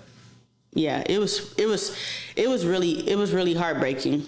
It was really tough. Yeah. Yeah, breakups can be real rough. That was a rough one because it was like we didn't do anything to each other. Somebody else came in and maliciously tried to break us up, and it broke us up. And it was just like we were perfect. It's fucked up. Wow. Yeah. That sucks. I know. Look, I want to ask you, What? how were you in school? You know what I mean? Because you're doing the music videos. Man. But what kind of student were you in school? I don't know how I fucking made it, but I made it. I have 2 master's degrees in psychology and liberal studies. Yeah, I made it. I did my thing. 2 masters? Yeah. So that's a little bit of time. How long did it take you to get those degrees? Shit, on and off. Shit, I just graduated with 2019 with my master's. So I've been going to school on and off. But I've always been smart. I just was like traveling and doing fun shit. So kind of. Let's go back. Let's say like grammar school, junior high school. High school, Yeah. What kind of student were you? Oh, straight A student. Huh? Yeah. I like to fight, though. I was a fighter. Really? Yeah. I used to fight boys. I was bad. I used to be a tomboy, actually. You fought boys? Did you beat them? What? I ain't never got my ass kicked. I ain't never got my ass whooped. Oh, well, yeah, that one time in Vegas. But that's different because it was like big. Yeah, that's different. But one-on-one, no. I never got my ass kicked. Never. How many boys did you fight? A lot. I started fighting boys in elementary school. Really? Yeah, I was bad. All the colors of boys? Black, white, Spanish? All kinds. You get your ass whooped. Fucking, what you call them? Filipino, Armenian, Russian, whatever. I swear to God. How many boys did you fight? In my whole entire life? Okay. The first boy I ever fought, his name was Charlie. I'll never forget Charlie. I was in the 5th grade. And I've always been popular. I've always been a popular kid. From 5th grade and earlier? I was popular in preschool. I've always been popular. Because, my dad, he kept us in the flyest clothes, and I had the flyest sneakers, and my hair was always done, jewelry, all that. Like, I was pretty privileged as a kid. I didn't grow up poor. I didn't. All right. So, I don't want to lose that subject, but since you're on this one, what did your parents do? Were they professionals? Yeah, my mom, she did key makeup for all the music videos, movies, BT. She was making dough. And then my dad, he was dabbling into real estate, and he did some other things. And, we were straight. Yeah, so you were in like, let's say a rich neighborhood, living in a good neighborhood? Baldwin Hills. Baldwin Hills? Yeah. In a good area? Yeah, Baldwin Hills? yeah. That costs money. Yeah, it does. That's the Black Beverly Hills. Yeah. Yeah, it does cost money. So that's cool. That's great. Yeah. That's exciting. Yeah, it is. Kind of like, high society. You so damn funny. No, you got that air, so I can believe it for sure. Yeah. So, Yeah. What was we talking about again? Talk about fighting the boys. Oh yeah, Charlie. So Charlie was a little ugly little boy. And you know, all the boys liked me. They wanted to be around me. All the girls wanted to be my friend. So we were playing flag football. You were playing flag. You're a tomboy. So I was the captain of the team, and then Charlie was the captain of the other team. So I huddled up my team, and I huddled up his team. And I said, yeah, let's just all tackle Charlie, right? So everybody was like, all right, we're going to tackle Charlie. So Charlie looking around. He's like, what you trying to do?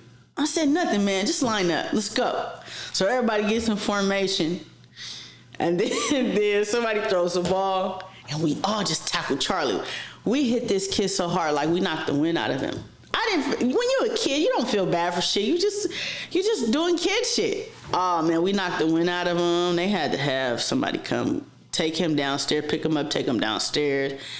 It was bad. And then the next day he came back, he was trying to fight. I whipped his ass, and then He's trying to fight you? yeah. What did he say?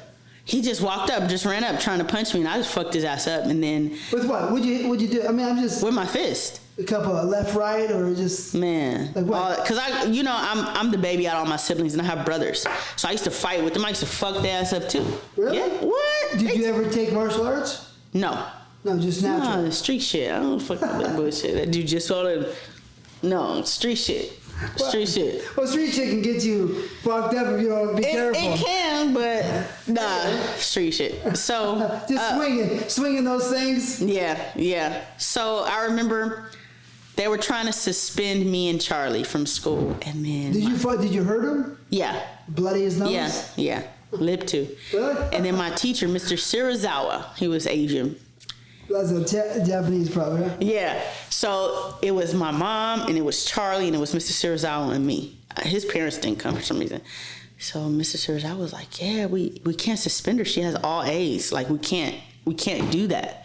So we need to just come to a medium and try to figure out what the problem is and try to fix it. They couldn't suspend me from school. What grade was that again? Fifth grade. Fifth grade. Yeah. So they was like, well, how did she learn how to fight? Who taught her this? And my mom was just like, I don't know. Maybe her brothers. I don't know. Like, he's like, because I was a bully. I don't know why. I just was mean. I was mean as fuck, man. I was mean to kids. Like, if you wasn't a part of I was like, ran the whole school. Really? Yeah. Then I got the junior This is high. LA, Baldwin Hills. Yeah. Because that's not, you're next door to some nasty neighborhoods. Yeah. The jungles. Right? Yeah. Yeah, right? Yeah. So some of those jungle students weren't going over there. No. Hell no. Hell no. Because you wouldn't have been doing that. No. All right. I basically went to Marlton. Marlton was like, it had a deaf high school combined to the elementary school, but it was kind of like a gifted school. And the elementary was. So we had learned sign language. I still know sign language. I'm fluent in American Sign Language. Like, I can have whole conversations. I can translate, do everything. And being at that school, we met a lot of different intricate people and from all over, from Culver City, from Pacific Palisades. Like, all the kids went there because it was like a special school. It was a nice school. And I ended up going to junior high. I went to Audubon Junior High, and I was in sports academy. So I've always been athletic. I played basketball a little bit, and then Charlie ended up going to junior high. I beat him up in junior high too. Again? Yes, again. For fun or for a reason? I was just a bully. I was a fucking bully, man. And then I got bullied in high school. Oh, so junior high and grammar, you were bullied, and then you got... When I got to high school, I came in there tough. I'm like, yeah, I bet these motherfuckers better not fuck with me. Man, I got to fucking high school. Now, I went to Dorsey High School. Now, that's in the jungle. So it's some ghetto hood bitches from the hood.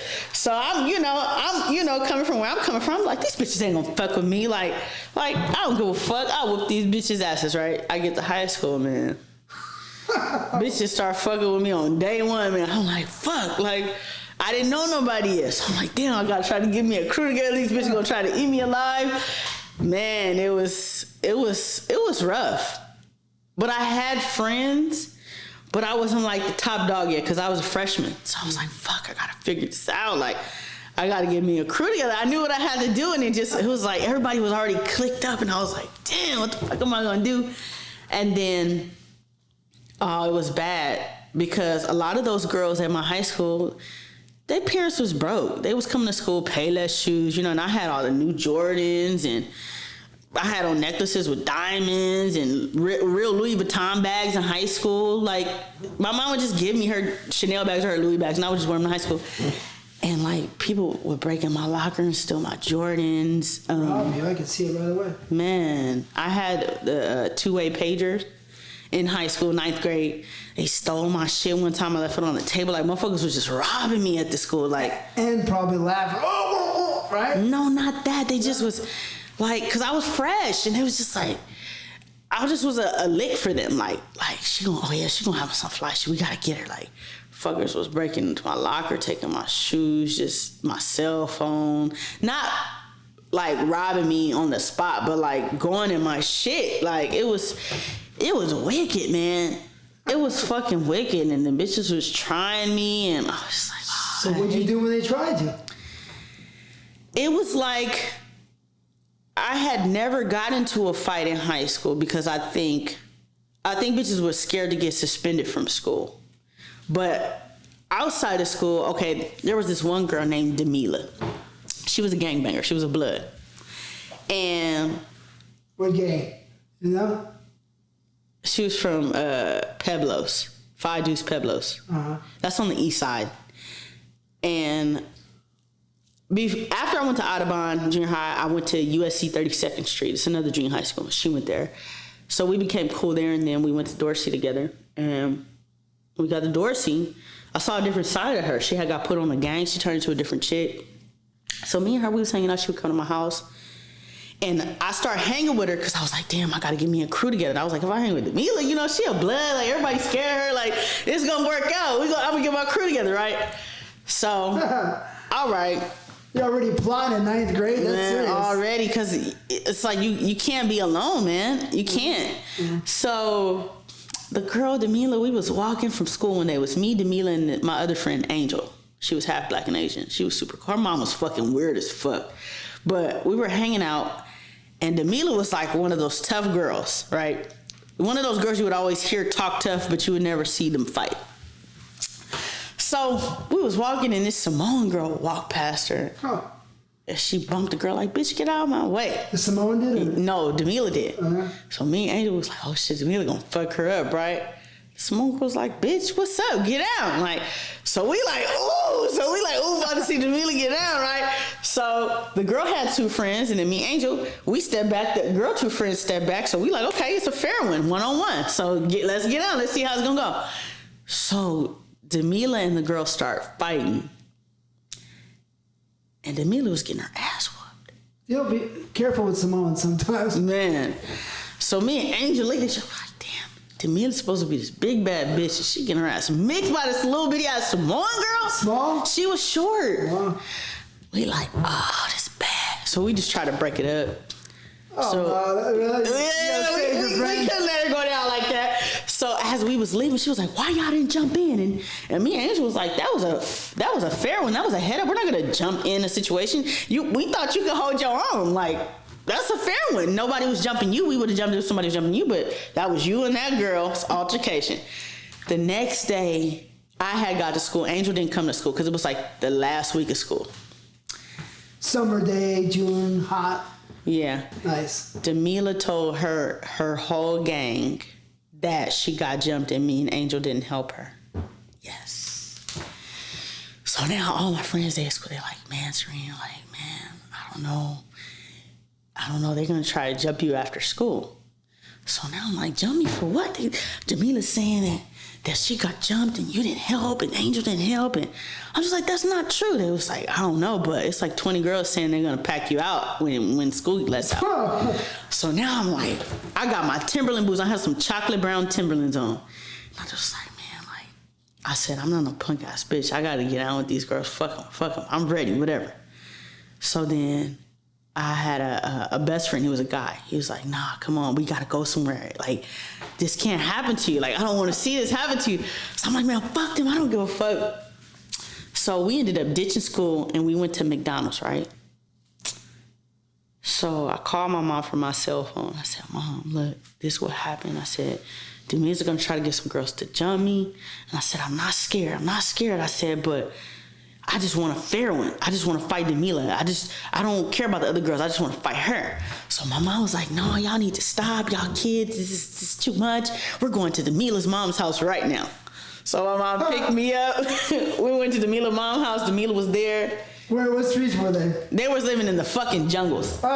So we pull up, and my mom was like, I don't know what the fuck is going on, but your daughter's lying on my daughter saying this. And I was like, Mom, no, just let me and Demila fight. Like, I don't even want to do all this talking. And she was like, no, because Demila's lying. And Demila was like, well, I didn't get jumped, but she didn't help.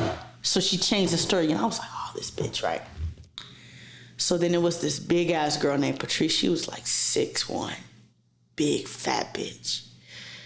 I was walking from school and she saw me. She was like, yeah, you know what's about to happen, right?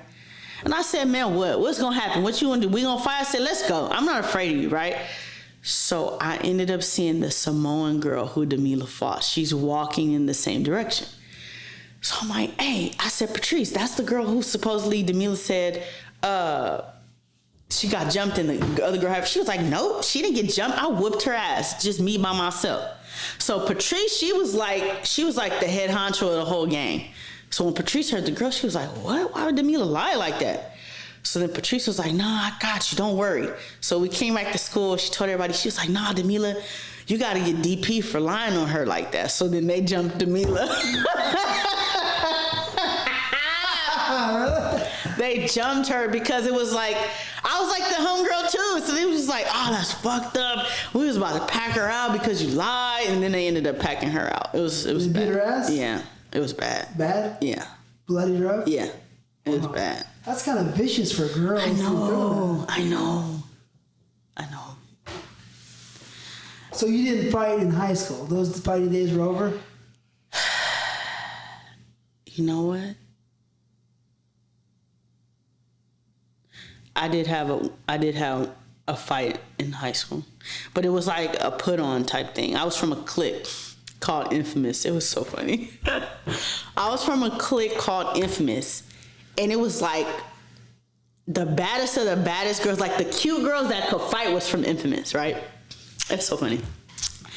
It was me, Shakira, and this other girl, I forgot her fucking name. And then there was like 2 other girls. And then I put on this girl named Lisa. She was really pretty. She had long, pretty, curly hair. She was a twin, actually. She sounded like a light-skinned girl. Yeah, she was. She was really pretty. And I felt so bad because I was like, damn, I know I'm gonna fuck her up. I said, you know what? If we fight, I said, just don't pull my hair. I said, if you pull my hair, I'm gonna fight you like I don't know you. She was like, all right, I'm not gonna pull your hair. So you just fighting? Okay. When you're from when you're from one of the cliques in high school, you had to fight for like 60 seconds. And that's how you got put on a clique. Really? Yeah, yes. So the girl Lisa, we was behind the L building, so it was all the guys that was around because they was like, oh yes, Ring gonna get her, she gonna get her. So I felt so bad. I'm like, okay, Lisa, let's go. 60 seconds, just don't pull my hair. We're just gonna fight. I'm not trying to fuck you up. We're just gonna get down. What is that? Punching or just wrestling? Punching. Yeah. But not punching too hard because you're not trying to fuck her up or what? I mean, we fighting. I mean, yeah, okay. We're tussling. So I'm getting with her. I'm squaring off, and she's squaring off. So I'm just hitting her. Boom, all in her nose, all in her face. So she's losing, and then she grabs my hair, and I said, Lisa, I told you not to grab my hair. And then I just went fucking crazy. I fucked that. Her both eyes was black. She came to school the next day. She was fucked up. I felt so bad. But she didn't even get put on because she got beat up so bad. They wouldn't accept her. Yeah, it was bad. You're a bad girl, so. I know, but it's all good. Let's get to the nitty gritty then, because this is TTBoy TV, and we're talking about sex sometimes. Yes, definitely. So let's talk about this. You're a pretty girl. Yeah. When was the first time it came across your mind? You said you're a tomboy, of course. Well, I like the way this guy looks. Or did you ever say, I like the way this girl looks? Never. No. Dressing like a boy had nothing to do with my sexual orientation. I always was attracted to boys. Yeah. Always. Never been attracted to girls. So when was the first time you said, hey, that guy looks good? And your pussy... Elementary school. Elementary? I was humping in elementary school. You were fucking in elementary? Humping. I don't know. What's that? Dry humping when you're humping. Yeah. Oh, so you're kissing the boys.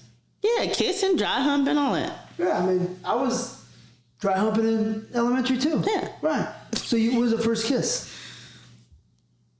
Probably kindergarten.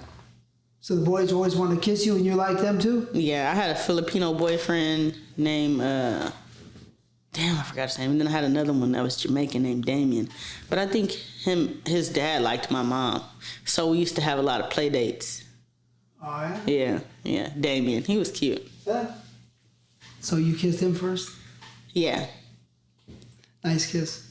Whatever. It's a little kid Yeah. kiss. Like, Yeah, right. like on the cheek. Okay. That's Yeah. So then in 5th or 6th grade, then you started kissing the guys for real? Oh, I had like 10 boyfriends. I dated everybody in the 5th grade. Really? Yeah, everybody was my boyfriend. Yeah. They used to bring me Mickey Mouse pins and Really? You were pimping already? yeah. So then when was the first time you touched a dick? Okay, well here's the thing. I think I was 14, but I wasn't having vaginal sex. I was like jacking off. Boyfriend or whoever? Boyfriend, yeah. Boyfriend? So when was the first time you had sex? I was 15. 15? Yeah. That's pretty normal. I guess. Yeah. For well, some people. That's not like young. I don't think that's Yeah, like no. pretty standard, really. Yeah. And it's so stupid how I ended up having sex. I was so fucking stupid. Really? This guy, I was like, yeah, I'm a virgin. He's like, you're not a virgin. I'm like, I am. He's like, no, you're not. Let me see. Oh, he's good, huh? That's a great line. The first time I lost my virginity, I was on top. I was riding him. That's how I lost it. Oh, really? Oh, it's crazy, right? Isn't it supposed to be the other way around? Yeah, how'd that happen?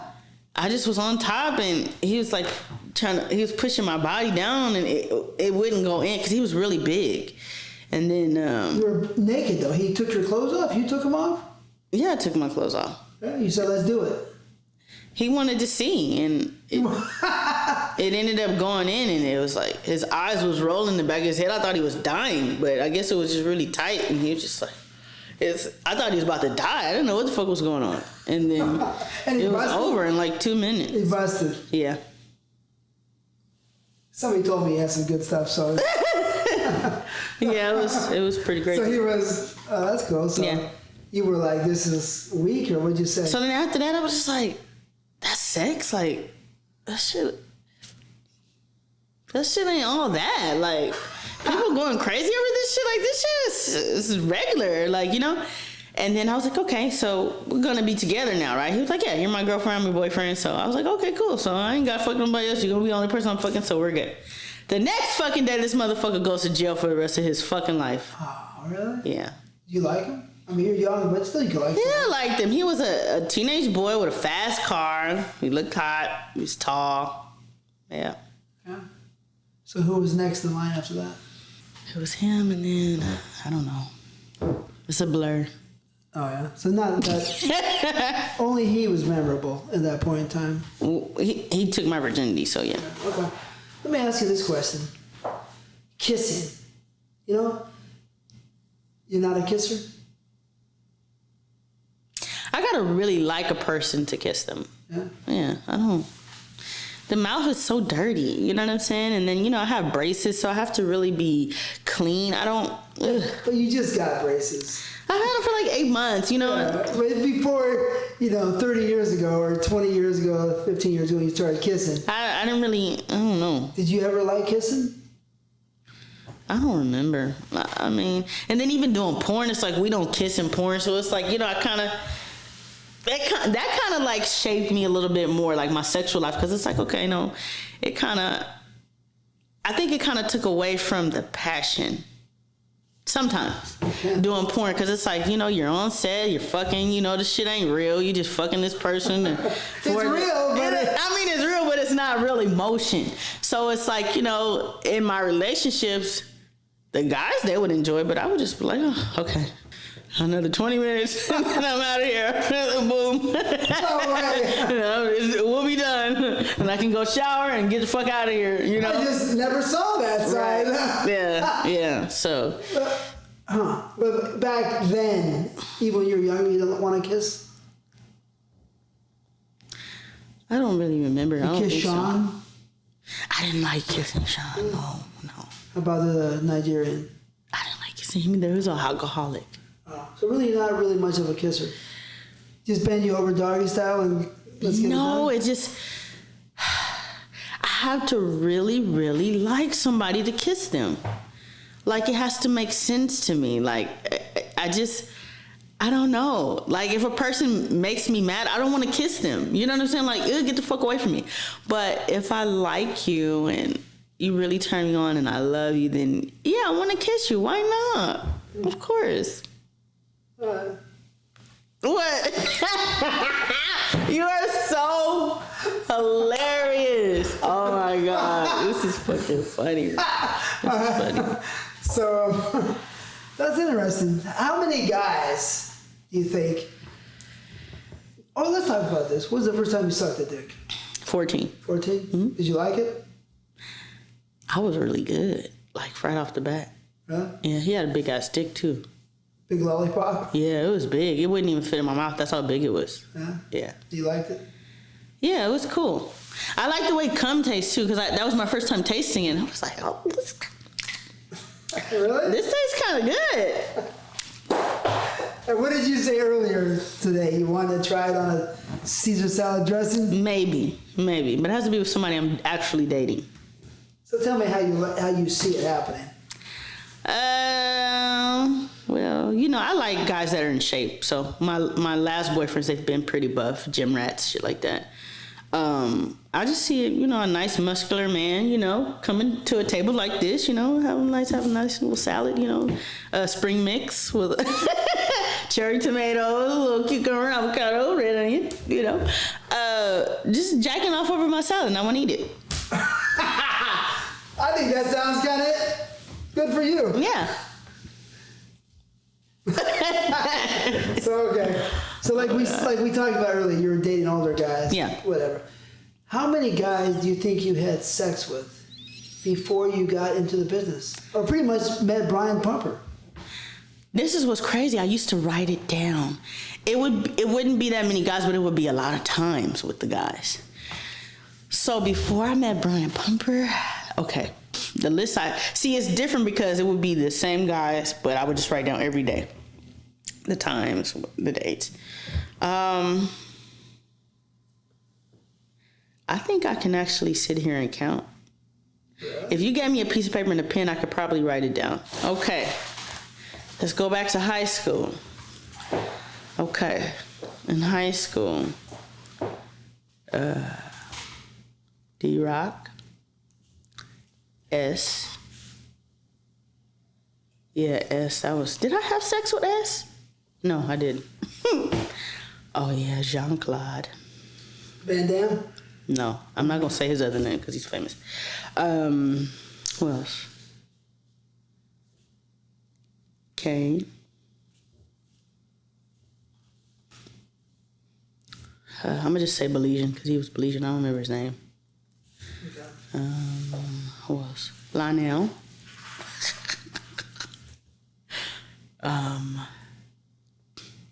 Bino. Who else?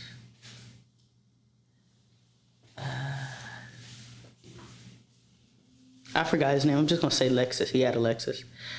James. Ooh, James. He taught me a lot of stuff. He actually still calls me to this day. Yeah, talking about he wants to do some cuckold shit. I'm like, what the fuck? Yeah, big ass buff guy. He's Polish and black. He's fine as fuck. But I'm just like, damn, dude, you got really fucking weird. That was the first guy I had anal sex with. I really liked it. Yeah, James. Well, How old were you? I don't remember. I mean, I'll divulge. I had my girlfriend when I was 16, and she was 14, and I was fucking her up the ass. That's cool. So you're about the same age? I don't remember. Who else? I did fuck him. His name was Red Flag. Not Black Flag? Yeah, Flamestone. I had sex with Flamestone. I'm trying to think, did I have sex with S? S shot Serena and Venus Williams' sister. But it was some weird shit that occurred. Allegedly, she was at a dope house when it happened. I don't know what she was doing there, but a drug deal went bad, and some people were shooting at each other, and it was S and Simi. My friend was dating Simi. I was dating S, and their guns that was in the crossfire. Both of the bullets from their guns hit the sister, and she got killed. How old was she? I don't remember at the time, but it was all over the news. She was young?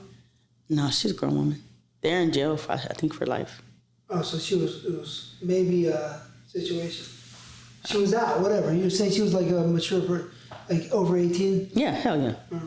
So yeah, that's all I remember until so Brian 26 guys by 18.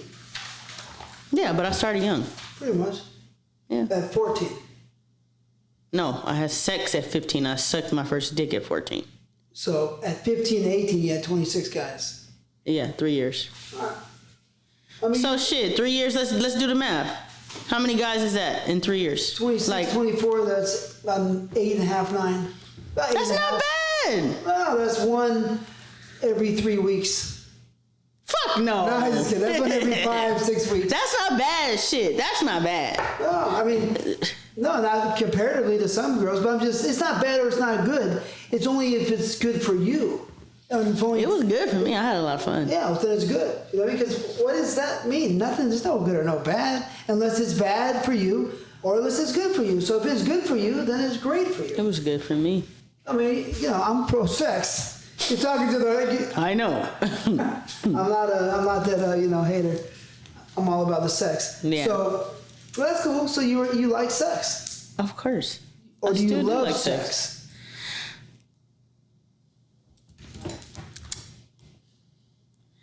When I'm dating somebody, I love it. Yeah. When I'm single, I'm very precautious. There's so many diseases out there. You know, you have to be very careful.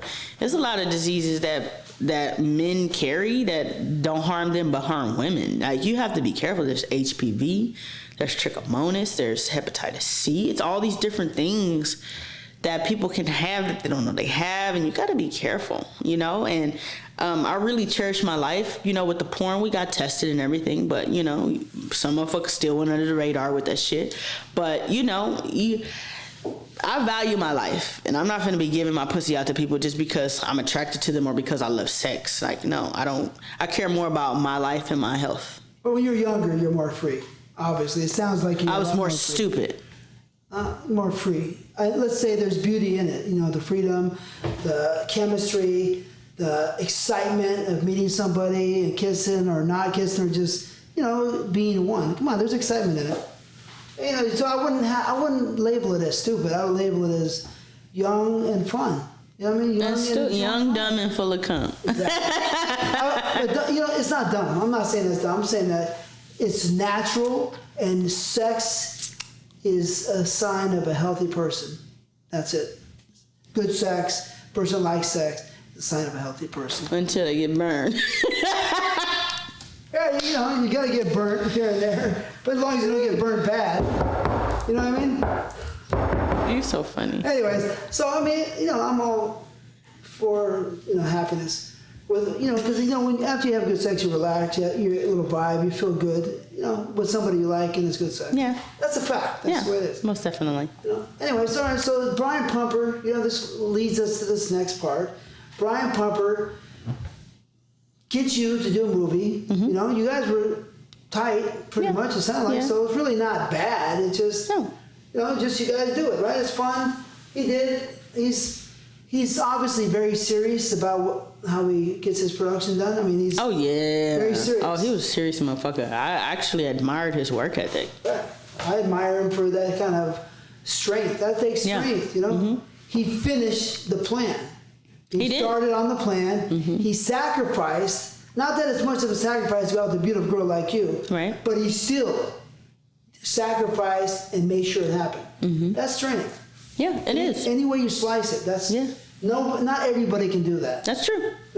So we give kudos to Brian Pumper for his strength. Yes. And I know he's taken beatings here and there. Yeah. Not physically, but, you know, emotional beatings. Yeah. Right? You know, life is not perfect for everybody. No. And probably not perfect for anybody. But Some have better, some have worse. Anyway, so after this, you go to where? After Pumper, what happens after this? How do you get set up with AJ? From the stripper party. From a stripper For party? G-Unit, yeah. For Gina? Yeah. Because AJ's there? No, Payback is there. Rest in peace, Payback. He was there and he was cool with AJ. Right. So he was like, yeah, I got this girl. She's cute, black girl. This would be good for your business, bro. So he hit him up and I was like, well, damn, I did do a film before. And I was like, well, it was like a year ago. And he was like, shit, I can get you work.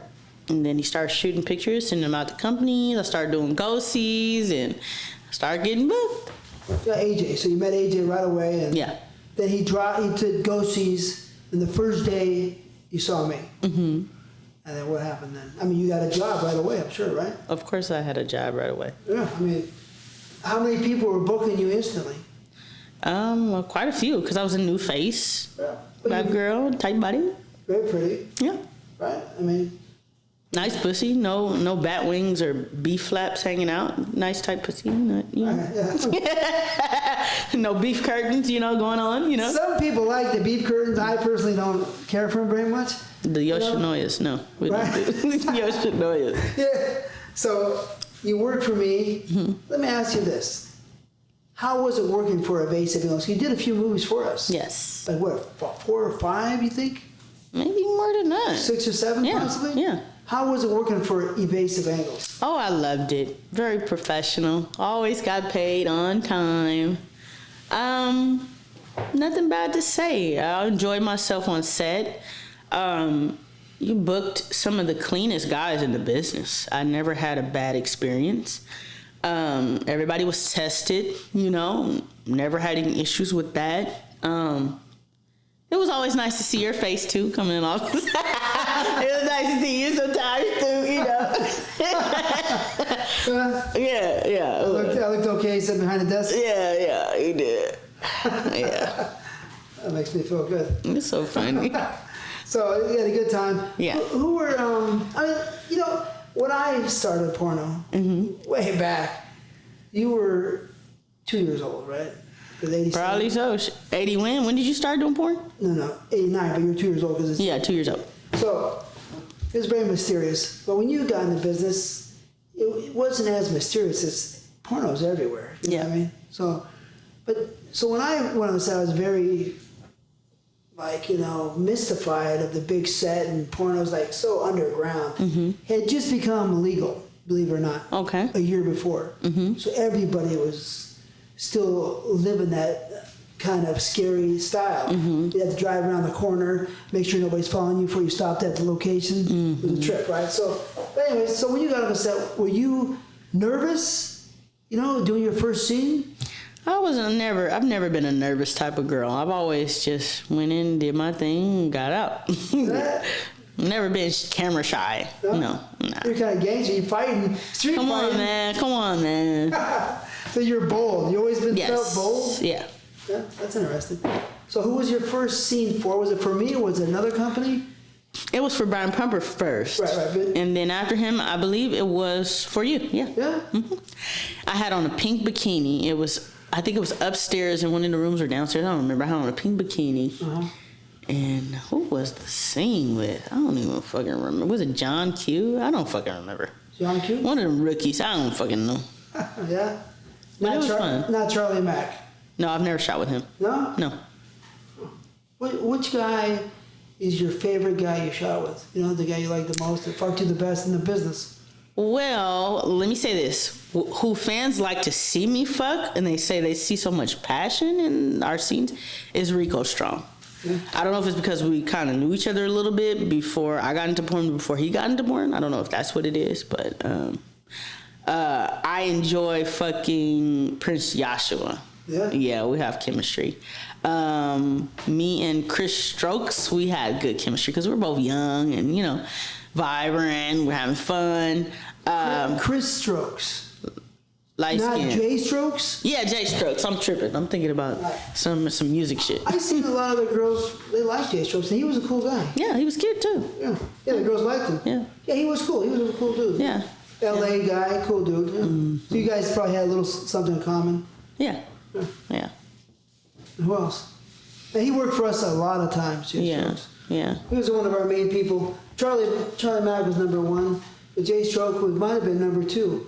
Yeah. At one point in time, working a lot for us. Yeah. And Nathan Threat. I shot with him only one time. I was afraid to shoot him for a while because I was hearing a lot of bad, weird things about him. Like what? Things about him, his body odor. But I had never experienced it. So I was just hearing his breath stank, his ass stank, his dick stank. And I was like, I don't want to shoot with that guy. And then one day I got booked to shoot him. So I think Ron Ellis booked this. And then I was like, look, Ron, I heard this motherfucker stank. I said, I'm gonna go on set. If this motherfucker stank, I'm walking off and I'm just letting you know straight up. He's like, all right. I got there, he didn't stink. He smelled great. Scene was great. Everything was great. I thought he was a really nice guy. I did too. He was. What actors did you want to work with that you didn't work with? Were there any? I think I wanted to shoot with Mr. Marcus at a point in time, but I never got a chance to. And then, I kind of got glad after a while to get with him. But he was one of the ones, because I'm like, okay, I seen him with the little superhead shit going on. I'm just like, I can suck dick better than that. That's regular shit. But, I mean, after a while, it probably would have been him and who haven't I shot with? I think that's it. You shot with Lex? Yeah. How was that? You know what? I had seen his scenes, but for some reason when I shot with him, he was very delicate with me. It was kind of like making love to me a little bit. It was good. It was great. It was a good scene. Yeah. It was like the people he had on set. Everybody was professional, and I did Black Moon Rising 8, and then he put my face on the cover, and it was just really nice and elegant. It wasn't trashy. It was good quality porn. I had on nice lingerie, like expensive. Like, it wasn't that cheap lycra bullshit. It was like really nice. Like, I really enjoyed it. Well, that's cool. Sounds nice. It was for his production? Yeah. I mean, he's a porn fan. He's a porn fan. He understands. He was on the show, a week and a half ago, 2 weeks ago. Okay. And we go back, from the 90s, you know what I mean? Mm-hmm. But he's a person who appreciates porno and understands and respects it. So it sounds like he was trying to do the right thing and make you look perfect. Yeah. And he probably said, fuck, this girl is pretty, so. And the pussy's probably good, right? Yeah. So we talked about pussy on the show. Mm-hmm. Right? Mm-hmm. If a girl has good pussy or not, you know what I mean? Mm-hmm. And he said, some guys don't even know the difference. Believe it or not, they don't understand the difference, or they don't care. Mm. But I asked him, because I want to know. And he said, oh yeah, I understand good pussy. So probably he took it easy because the pussy was good. Yeah, he was really delicate with me. Like, even I shot with Wesley Pipes before, and I used to see some of his scenes. I'm like, this motherfucker gonna be talking shit, but when I got on set with him, he didn't curse at me or anything. Really? I swear. That's rare. He was really nice to me. It was weird, but it was nice. Yeah, I know Wesley from way back. Yeah. 97 probably, 98.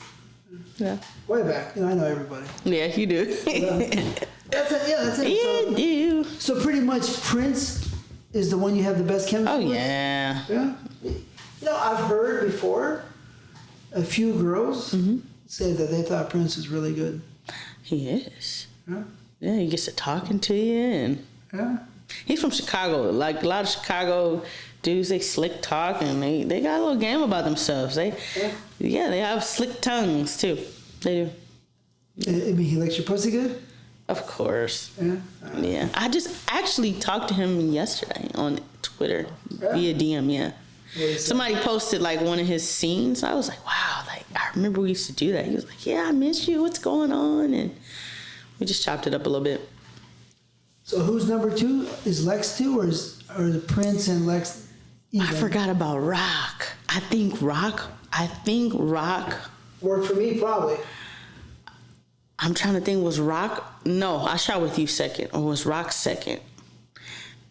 I think, no, that was through you because Robbins had set it up. I don't remember what the fuck happened. Yeah, but I shot with Rock. Rock was, Yeah. I think Rock was my second scene.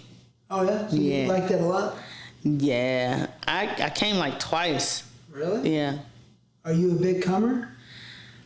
Well, when I first started out on film, yes, until I was like, okay, I can't be draining myself out. I gotta, yeah, okay, I'll put a show on, but I'm not gonna be coming all on set and shit, get myself tired and shit. I said, nah, fuck that. Just lick it a little bit and let's get the fucking. Oh, yeah? Yeah, because he ate my pussy like 6 fucking times and I was coming out and then Robin was like, you can't do that, Rock. Like, you can't do that. She don't want to fuck now. You just gotta fuck her. Like, because I was like, oh, no, give me a break. Let me chill out. Just give me a few minutes. And like, he was enjoying it. He was enjoying it. Oh my God. Licking it and hitting it? Or? Licking it and hitting it. He was enjoying it. Huh? Yeah. I think he did a lot of work for us, The Rock. Yeah. He was good. So you liked him quite a bit. Yeah. So is Rock, Lex, and Prince, those your favorite? Or Jay Strokes? I like Rico too, though. Rico. Yeah. All right, so, but Prince is number one. As far as what? That you like working with, the best. Yeah. Yeah, that fucked you the best. I like the way Lex felt, though. Yeah. It was more like, more passion. Yeah. So it's pretty equal. It felt good because it was. Oh, I forgot I did a scene with Jack Napier, but that was. I didn't even know that thing could fit inside me. At first, it wouldn't even go all the way in. It was just some of it, and then after a while, I started getting more comfortable. And yeah. How'd it feel? It was like in my throat. It was weird. It was like, it was. Huh. How big is his dick? I think like 15 inches. Show me with your hands. Like maybe like this. Look like this, so the camera can Oh, see. like, I don't know, like this. I don't know. Yeah. Okay. Yeah, it's big. Yeah. So he's the biggest guy you ever had?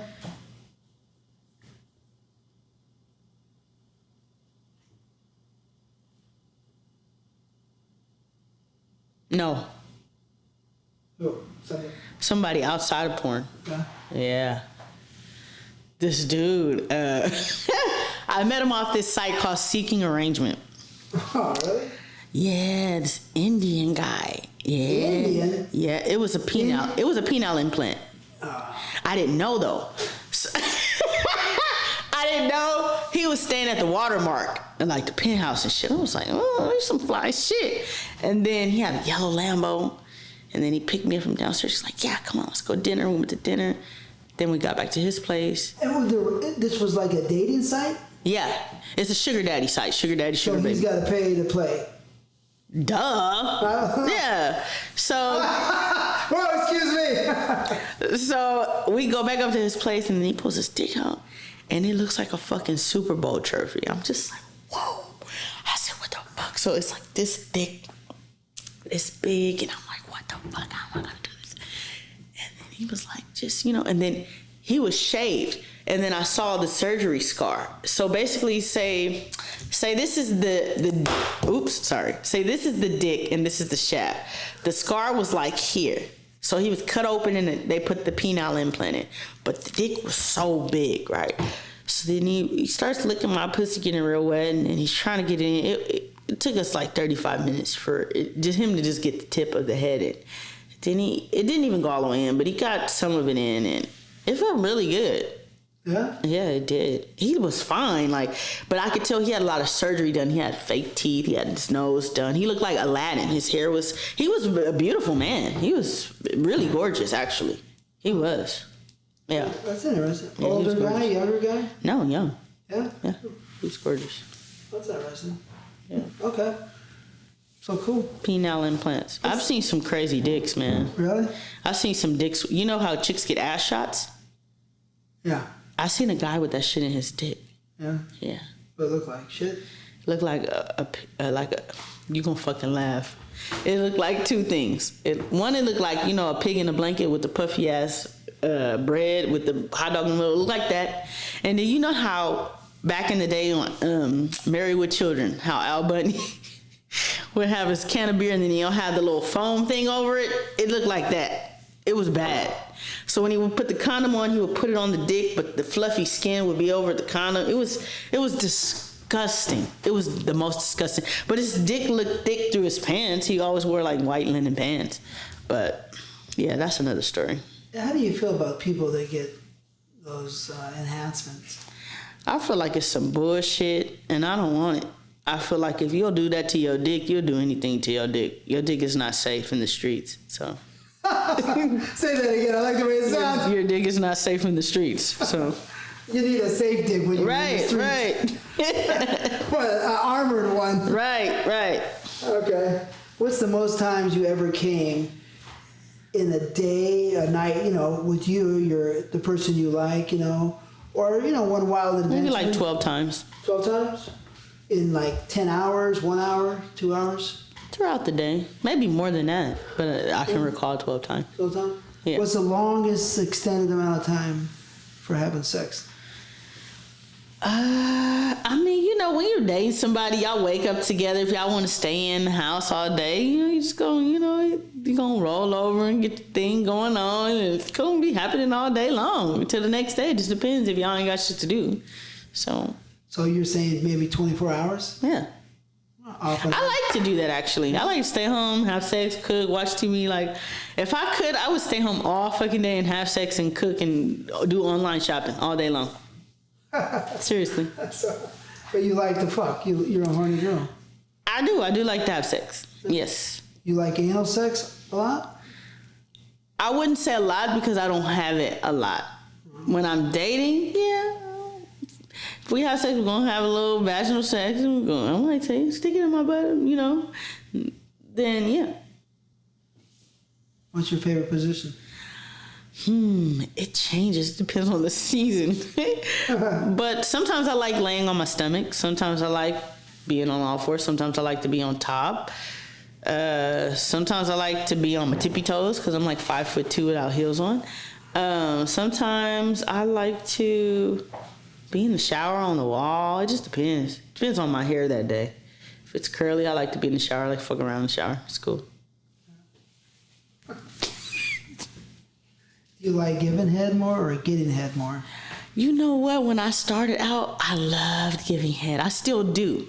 But I was more like, no, let me suck your dick. No, let me suck your dick. Let me do it. Because I just like to make men go crazy. But now I like to get head. I like to lay back and I like to get head. Yeah. I like to be relaxed. And yeah, I like that more. You smoke weed while you're No, getting head? I don't smoke. Never? No. Cocaine? No drug ever. Never? No. Ever? Wow, that's serious. Yeah. I'm gonna give you a little something. There was a guy that was very well known in the business, and he was actually a movie star too before he got into business. Okay. Then he was a performer. Then he was the director and won so many awards as a director. But he was like similar to the guy we were talking about earlier, Jamie Gillis. Okay. But this guy's name was Paul Thomas. Okay. And he was way out there. The porno stars from the early, they were out there. Believe it or not. They were real horny people. I bet. So, well, to be a natural performer, you really got to be out there. And, anyways. He said, why the fuck would I want to have sex unless I'm high? And I'm not getting high now, so I'm not having sex. So... So you say that drugs and sex are so good together. I wouldn't know. Yeah, you don't know, but I'm just saying that. Are they? There. Yeah. I think it's a mental thing.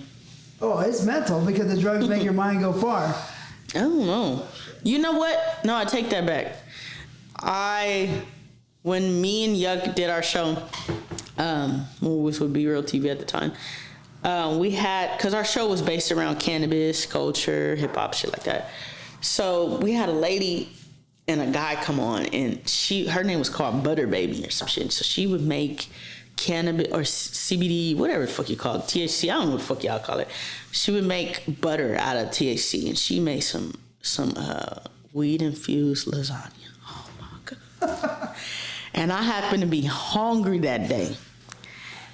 And it was piping hot. And she was like, girl, you gotta try this. And I was like, fuck, I'm hungry. I said, this shit ain't gonna fuck with me, right? She's like, I was fucking that lasagna up. I was so fucked up. I went to go fuck my boyfriend, and it was like, I was high. I forgot about this. I was high. And he was fucking me, and he had a big ass dick. And it just felt like, it felt so weird to me. It felt like the friction, it felt like my pussy was like a little balloon and like it was gonna pop. And I was like, no, it just doesn't feel safe. Like, stop it. And I kept having him stop it. It just felt, I didn't like the way it felt. I did not enjoy it. It just felt like something was going wrong. Like, it felt like the elasticity, it felt like it was gonna pop or something. I just was getting scared. I was like, no, I don't want to do this. This is crazy. Like, stop. And he was like, what you mean, stop? I was like, nah, this don't feel right to me. It didn't feel good. So maybe you were like hallucinating a little bit. I wasn't hallucinating, but it was like the feeling. It was like, it felt like it was gonna, like my rubber bands or something was gonna pop inside my vagina. Like, that's how it felt. The friction, it was too much. Were you ever a masturbator? You ever play with yourself? I play with myself all the time, even now. But I don't never stick my fingers inside my vagina. Just rub it out? Yeah, I just rub my clit. That's it. When was the first time you started masturbating? Probably like 13. 13? Yeah. Okay. With it like a cucumber. With a cucumber? Like a baby one, like a Persian cucumber. Not nothing big.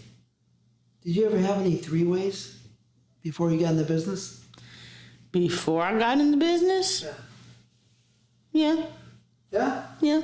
So you were like 18, 17, whatever, you had a three-way? Why the fuck do you keep asking me the age, TT? Because this is pre-porno and I'm trying to get the time frame. You know how old I was before pre-porn, so you gotta ask me. Okay. Oh my God. So you had a three-way. 1 or 2? 2. Was it fun? Yeah. Yeah? Yeah. More fun, or you like it just It one-on-one? was with guys though, no girls. I never liked girls like that. Was it more fun one-on-one, or is it more fun with two guys? I like 2 guys. Really? Yeah. Then I did. Yeah? Yeah.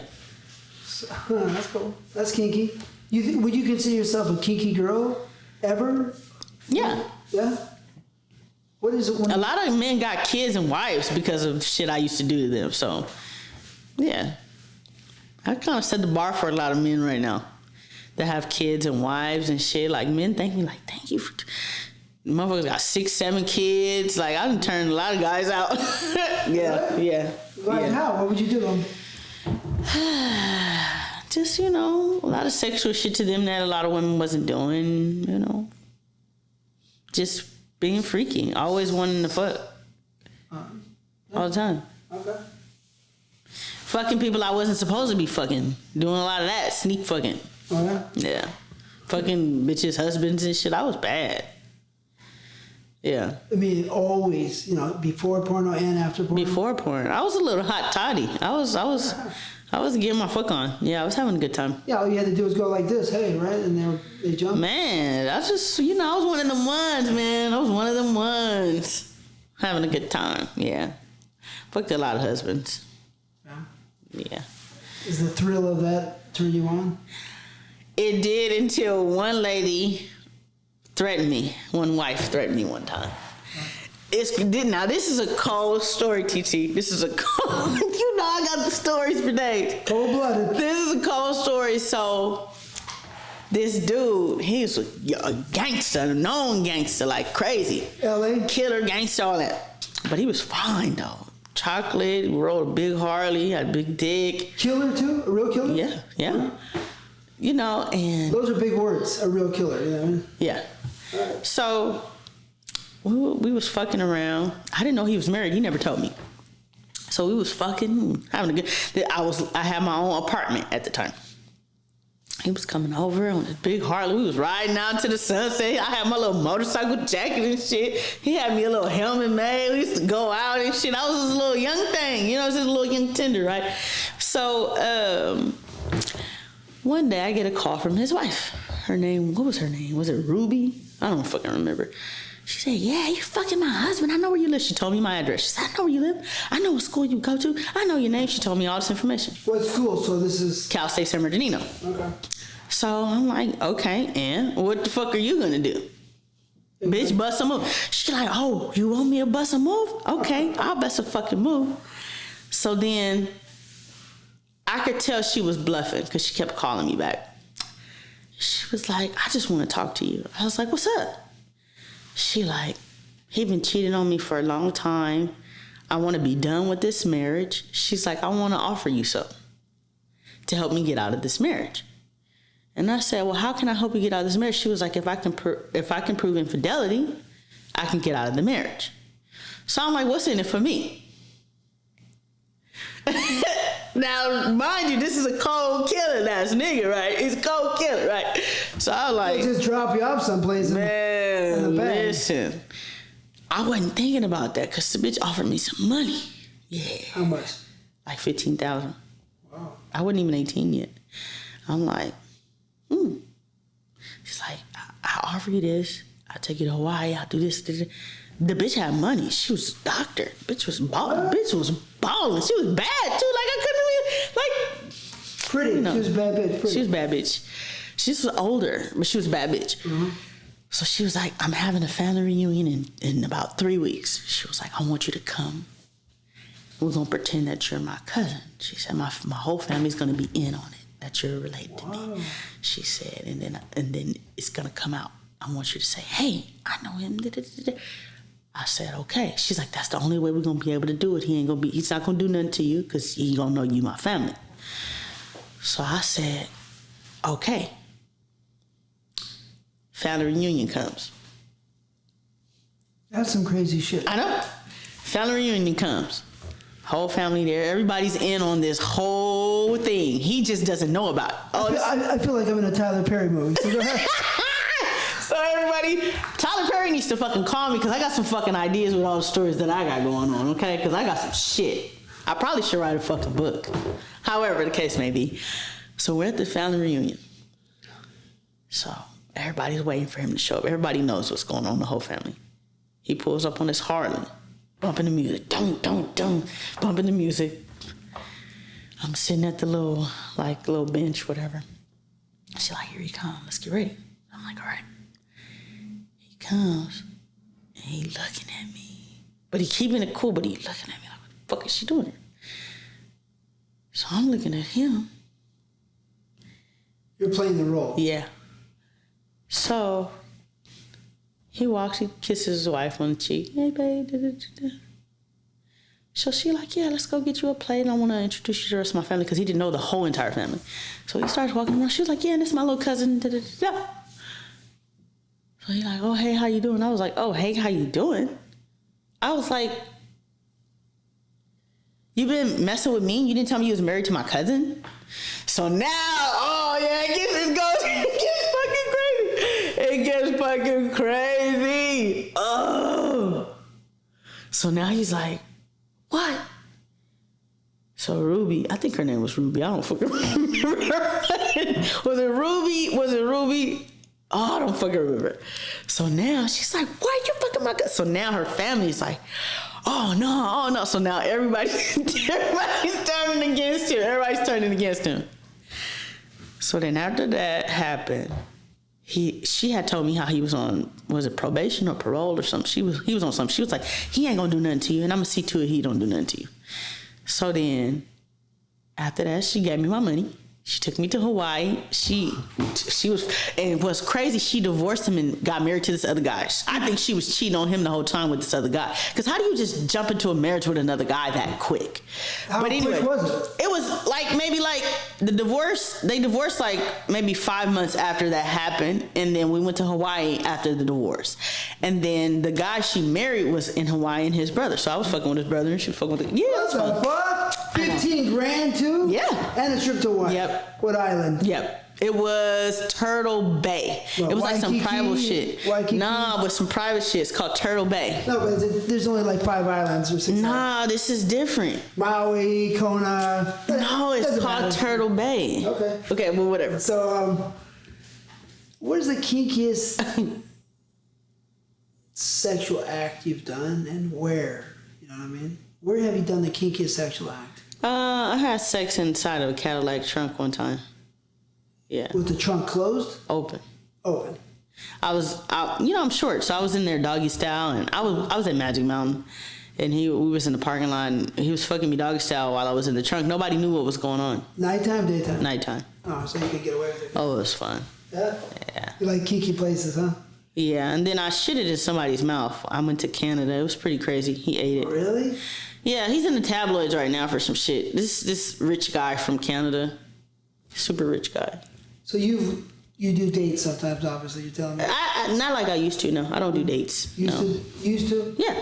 What was the most you ever got paid? 10,000?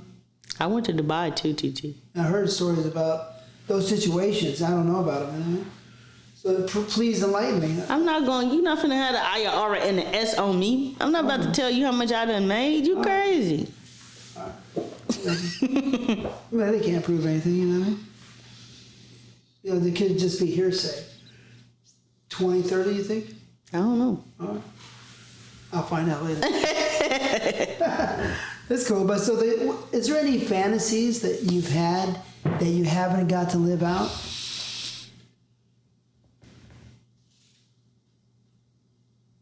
No. No? You did a lot of sex and a lot of fantasies? Yeah. Yeah.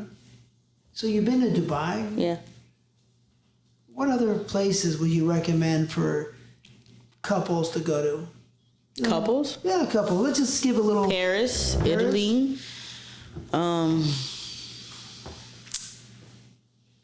Romantic places, right? Paris, Yeah. Italy. You traveled, you said. Romantic places? Yeah. Good places to fuck, have fun, you know.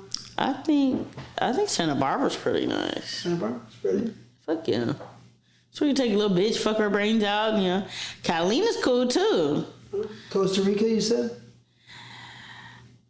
Nah, I wouldn't take my significant other to Costa Rica. I wouldn't do that one. No, siree. No. Hawaii? Yeah. Yeah, but Dubai? nah. No? Nah, I wouldn't do that one. No. Have you had sex with girls? Gay for pay or, you know? I've only ate pussy twice in my life, and it was the same girl, and it was a man involved. I've had situations where girls ate me out when we were solo, but I've never ate pussy. I've only ate pussy twice with the same girl. Yeah. So, no, I'm not really into that. None of the girls, really? They could do me, but I'm not really I'm a pillow princess. I don't know if you know what that term means. A pillow princess is basically a female that just lets women eat them out. She doesn't really go through the notions of eating pussy. She doesn't have to. She's a pillow princess. Oh, okay. Yeah. Yeah, she's like a pretty girl. Yeah, yeah. She just lays back and gets serviced. Yeah. I just taught you a little turn real quick. Those are the perks of being pretty. Yeah, that too. That's the way it is. Yeah. You know, it probably works on both sides, you know? A man who's very handsome probably gets his own perks. Yeah. You know what I mean? I've dated some handsome guys. Can't be no other way. How many movies did you do? Probably like 40. Really? It's not that many? Huh? No. Because you didn't want to do more or because people weren't calling, or what was the reason? No, that was never the case. It was more so like when I was doing them, and then my father found out that I was doing them.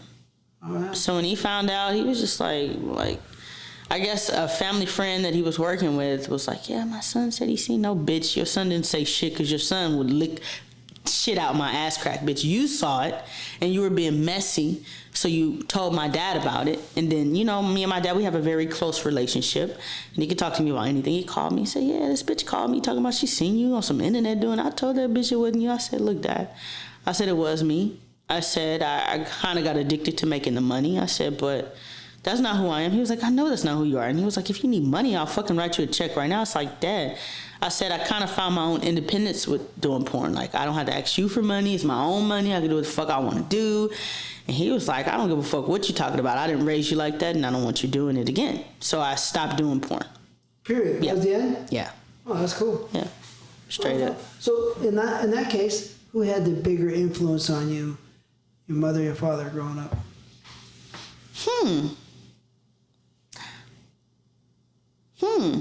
Well, that's interesting because that's a hard question. It's kind of like both of them. You know, my parents were married before I was born, so I grew up in a household with both parents, seeing them married, seeing my father treat my mother like a queen, seeing my mother treat my father like a king.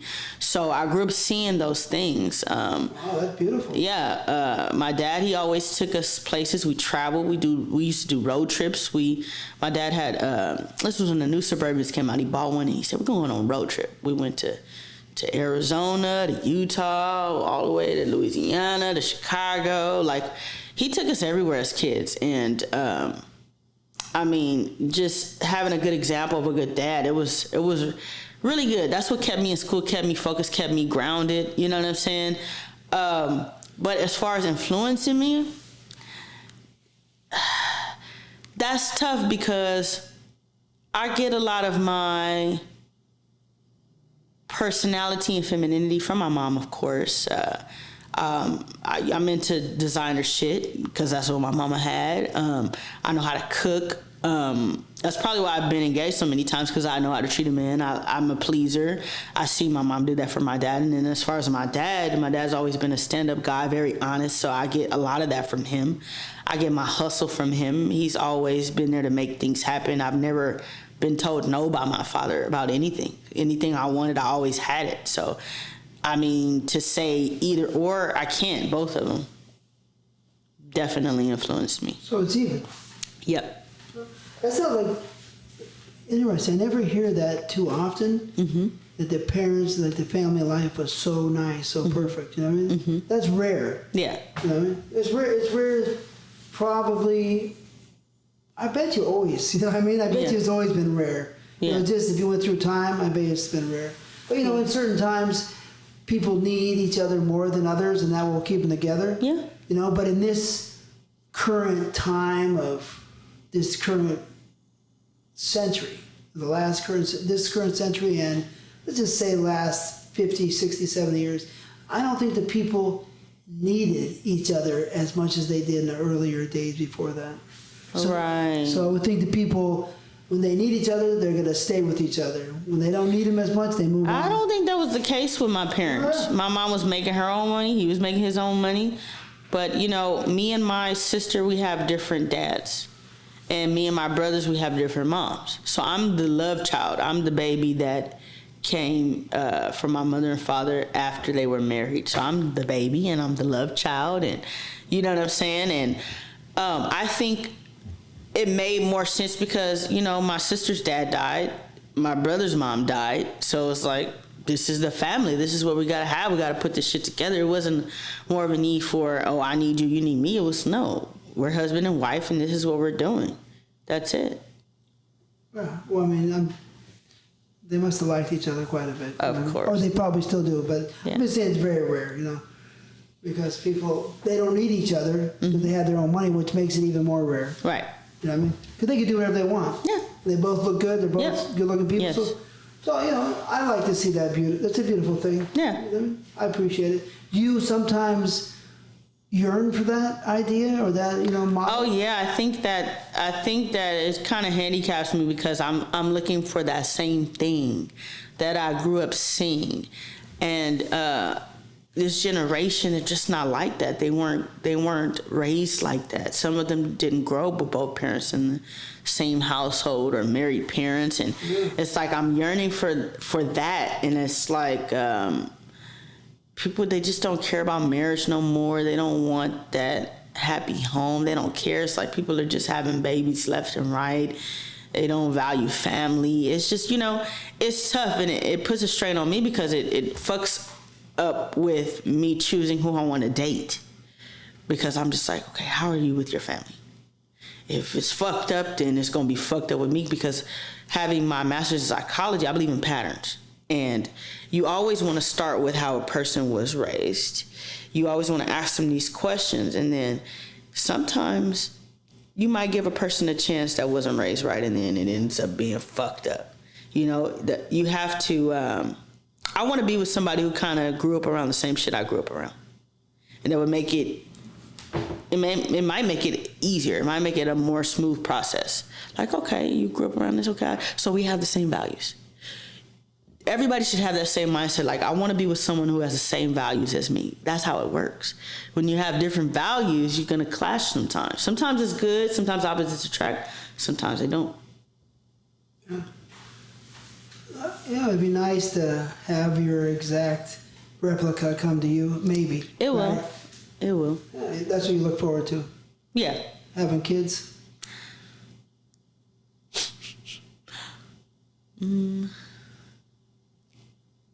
I mean, right now I'm taking care of my 4-year-old niece. So I have custody of her. My brother, you guys, just some bullshit. So I have her, and it's cool. I'm a good guardian for her. I take really good care of her. I make sure she's dressed nice, always looking cute, hair done, best education. I've been taking care of her for like a year and some change now. But as far as me having kids, taking care of her, it's like, I'm kind of glad I don't have kids. But eventually, I might want to pop something out. I don't know if it's going to come out, but I'm going to pop something out. Why? I don't know. Really? I mean, Like tampons hurt me sometimes, so I don't know. I don't think I'll ever pop a baby out. I got you. Maybe have a C-section. Yeah. Okay. Oh, really? Okay, I got you. So, what kind of guys do you like? After all this time, you like strong guys, weak guys? I think I know, but why don't you... What you think you know? I think you like strong, kind of a little bit roughnecks, a little bit? No roughnecks. No? No. But you used to like them. No. Football player, you That's know. not a roughneck. He's It's gonna kill you. It's a little bit roughneck. That's an athlete. It's not a roughneck. A little bit rough if he's gonna kill you. No. And the guy, the gangster that shot somebody. No. Oh, so enlighten me. Which kind of guys you like? Now, Yeah. Now and yesterday. If it's attractive. You said earlier you like gym rats. In shape for sure. Yeah. Oh yeah. My past boyfriends, they've all been buff, in shape, in the gym every fucking day. Those type of guys that eat a fucking egg, boiled egg for breakfast and shit, and protein shake. Like, those seem to be the type of guys I tend to go for. Just handsome, tall. I like to feel protected at all times. Let me see. Yeah, smart. I kind of like men who create their own income. I don't really like guys who work for the man. I've never really liked guys like that. Like, I don't like guys, another guy's telling them what to do. I've never liked that type of guy. No, I never liked that. A bully. I don't know why. I like bullies. It's just so funny to me. Listen. Why are you laughing? Because when you talk about fighting, your eyes light up. Woo! I know. Because I just was reminiscing. It used to be wild. Yeah. It was wild. The blood. You got hot blood. You like it moving. Yeah. I got it. So that's cool. Mm-hmm. Do you miss porno at all? Not really. I don't miss it. Why are you looking at me like that? I had to think about it like nah, not really. Like, it's just, no, not really. How long do you do it for? How many years? Say 4 or 5 years. 4 or 5 years? Yeah. When you were doing it, did you have fun? I mean, yeah, just all you do is just you come on set, you get your makeup done, you take your pretty girl stills, you get fucked, you done, you do the pop shot, you get your fucking check, you out of that motherfucker before 5 p.m. so you can go cash your check the same fucking day, and then you done. Like, I mean, I missed the money part. Yeah, fuck yeah, I missed that for sure. That was like easy, like that was easy. Yeah. I missed that part. That's the only part I miss is the money. Well, there's no part of missing because you like work with Prince and Lex. So you don't miss going to work and maybe having sex with a guy that might be cool? No? I ain't really give a fuck about that. No? Oh, you didn't really. You weren't part of all the features. You were just part of scenes. Quick money, boom, you're gone, right? Yeah, that was really it for me. Yeah, but I got a lot of outside money from doing porn. So, yeah. I mean, people started recognizing you and wanted to. People start recognizing with me, you know, people who own porn companies wanted to see me privately. Really? Yeah, people in other countries wanted to pay me money to fly in to, you know, do certain things. Rappers is now sending me messages and shit like, hey, what's going on, you know? It opened a lot of doors for more money, for more friendships. So it did what it was supposed to do for me. I didn't get in it because I'm like, oh, I love to fuck and I just want everybody to see me fucking. I just love to. No, it was like, I'm about this fucking money. I'm going to go get this fucking money and that's it. And I don't give a fuck what nobody has to say about it. I'm checking this chicken. That's it, pretty much. Yeah. Is there any rappers you can name that? Come on, TT. I'm not about to do none of that, man. I'm not about to do none of that. All right. So, No. hey, well, I'm supposed to try, right? That's cool. So, so basically, is there anything else you'd like to add? Anything else I would like to add? To those who are still in porn, more power to you. Stay safe, stay clean. Make the money, don't let it make you.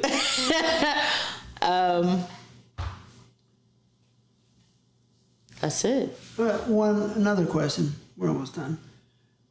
Did you ever become friends with any of the girls in the business? Yeah. And which girls were they, and did you hang out with them?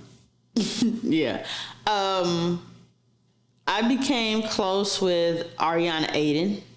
We became close. We were friends. Oh, she's cool. And she was a TV show before. Yeah, we became friends. I became friends with Jaden Starr. We became friends. Who else? What's her damn name? The chocolate girl. Jada Fire? No? She's way older than me, so Jada Fire. I mean, I wouldn't say we were friends or we're not friends, but we were cordial at a point in time. Yeah. Okay.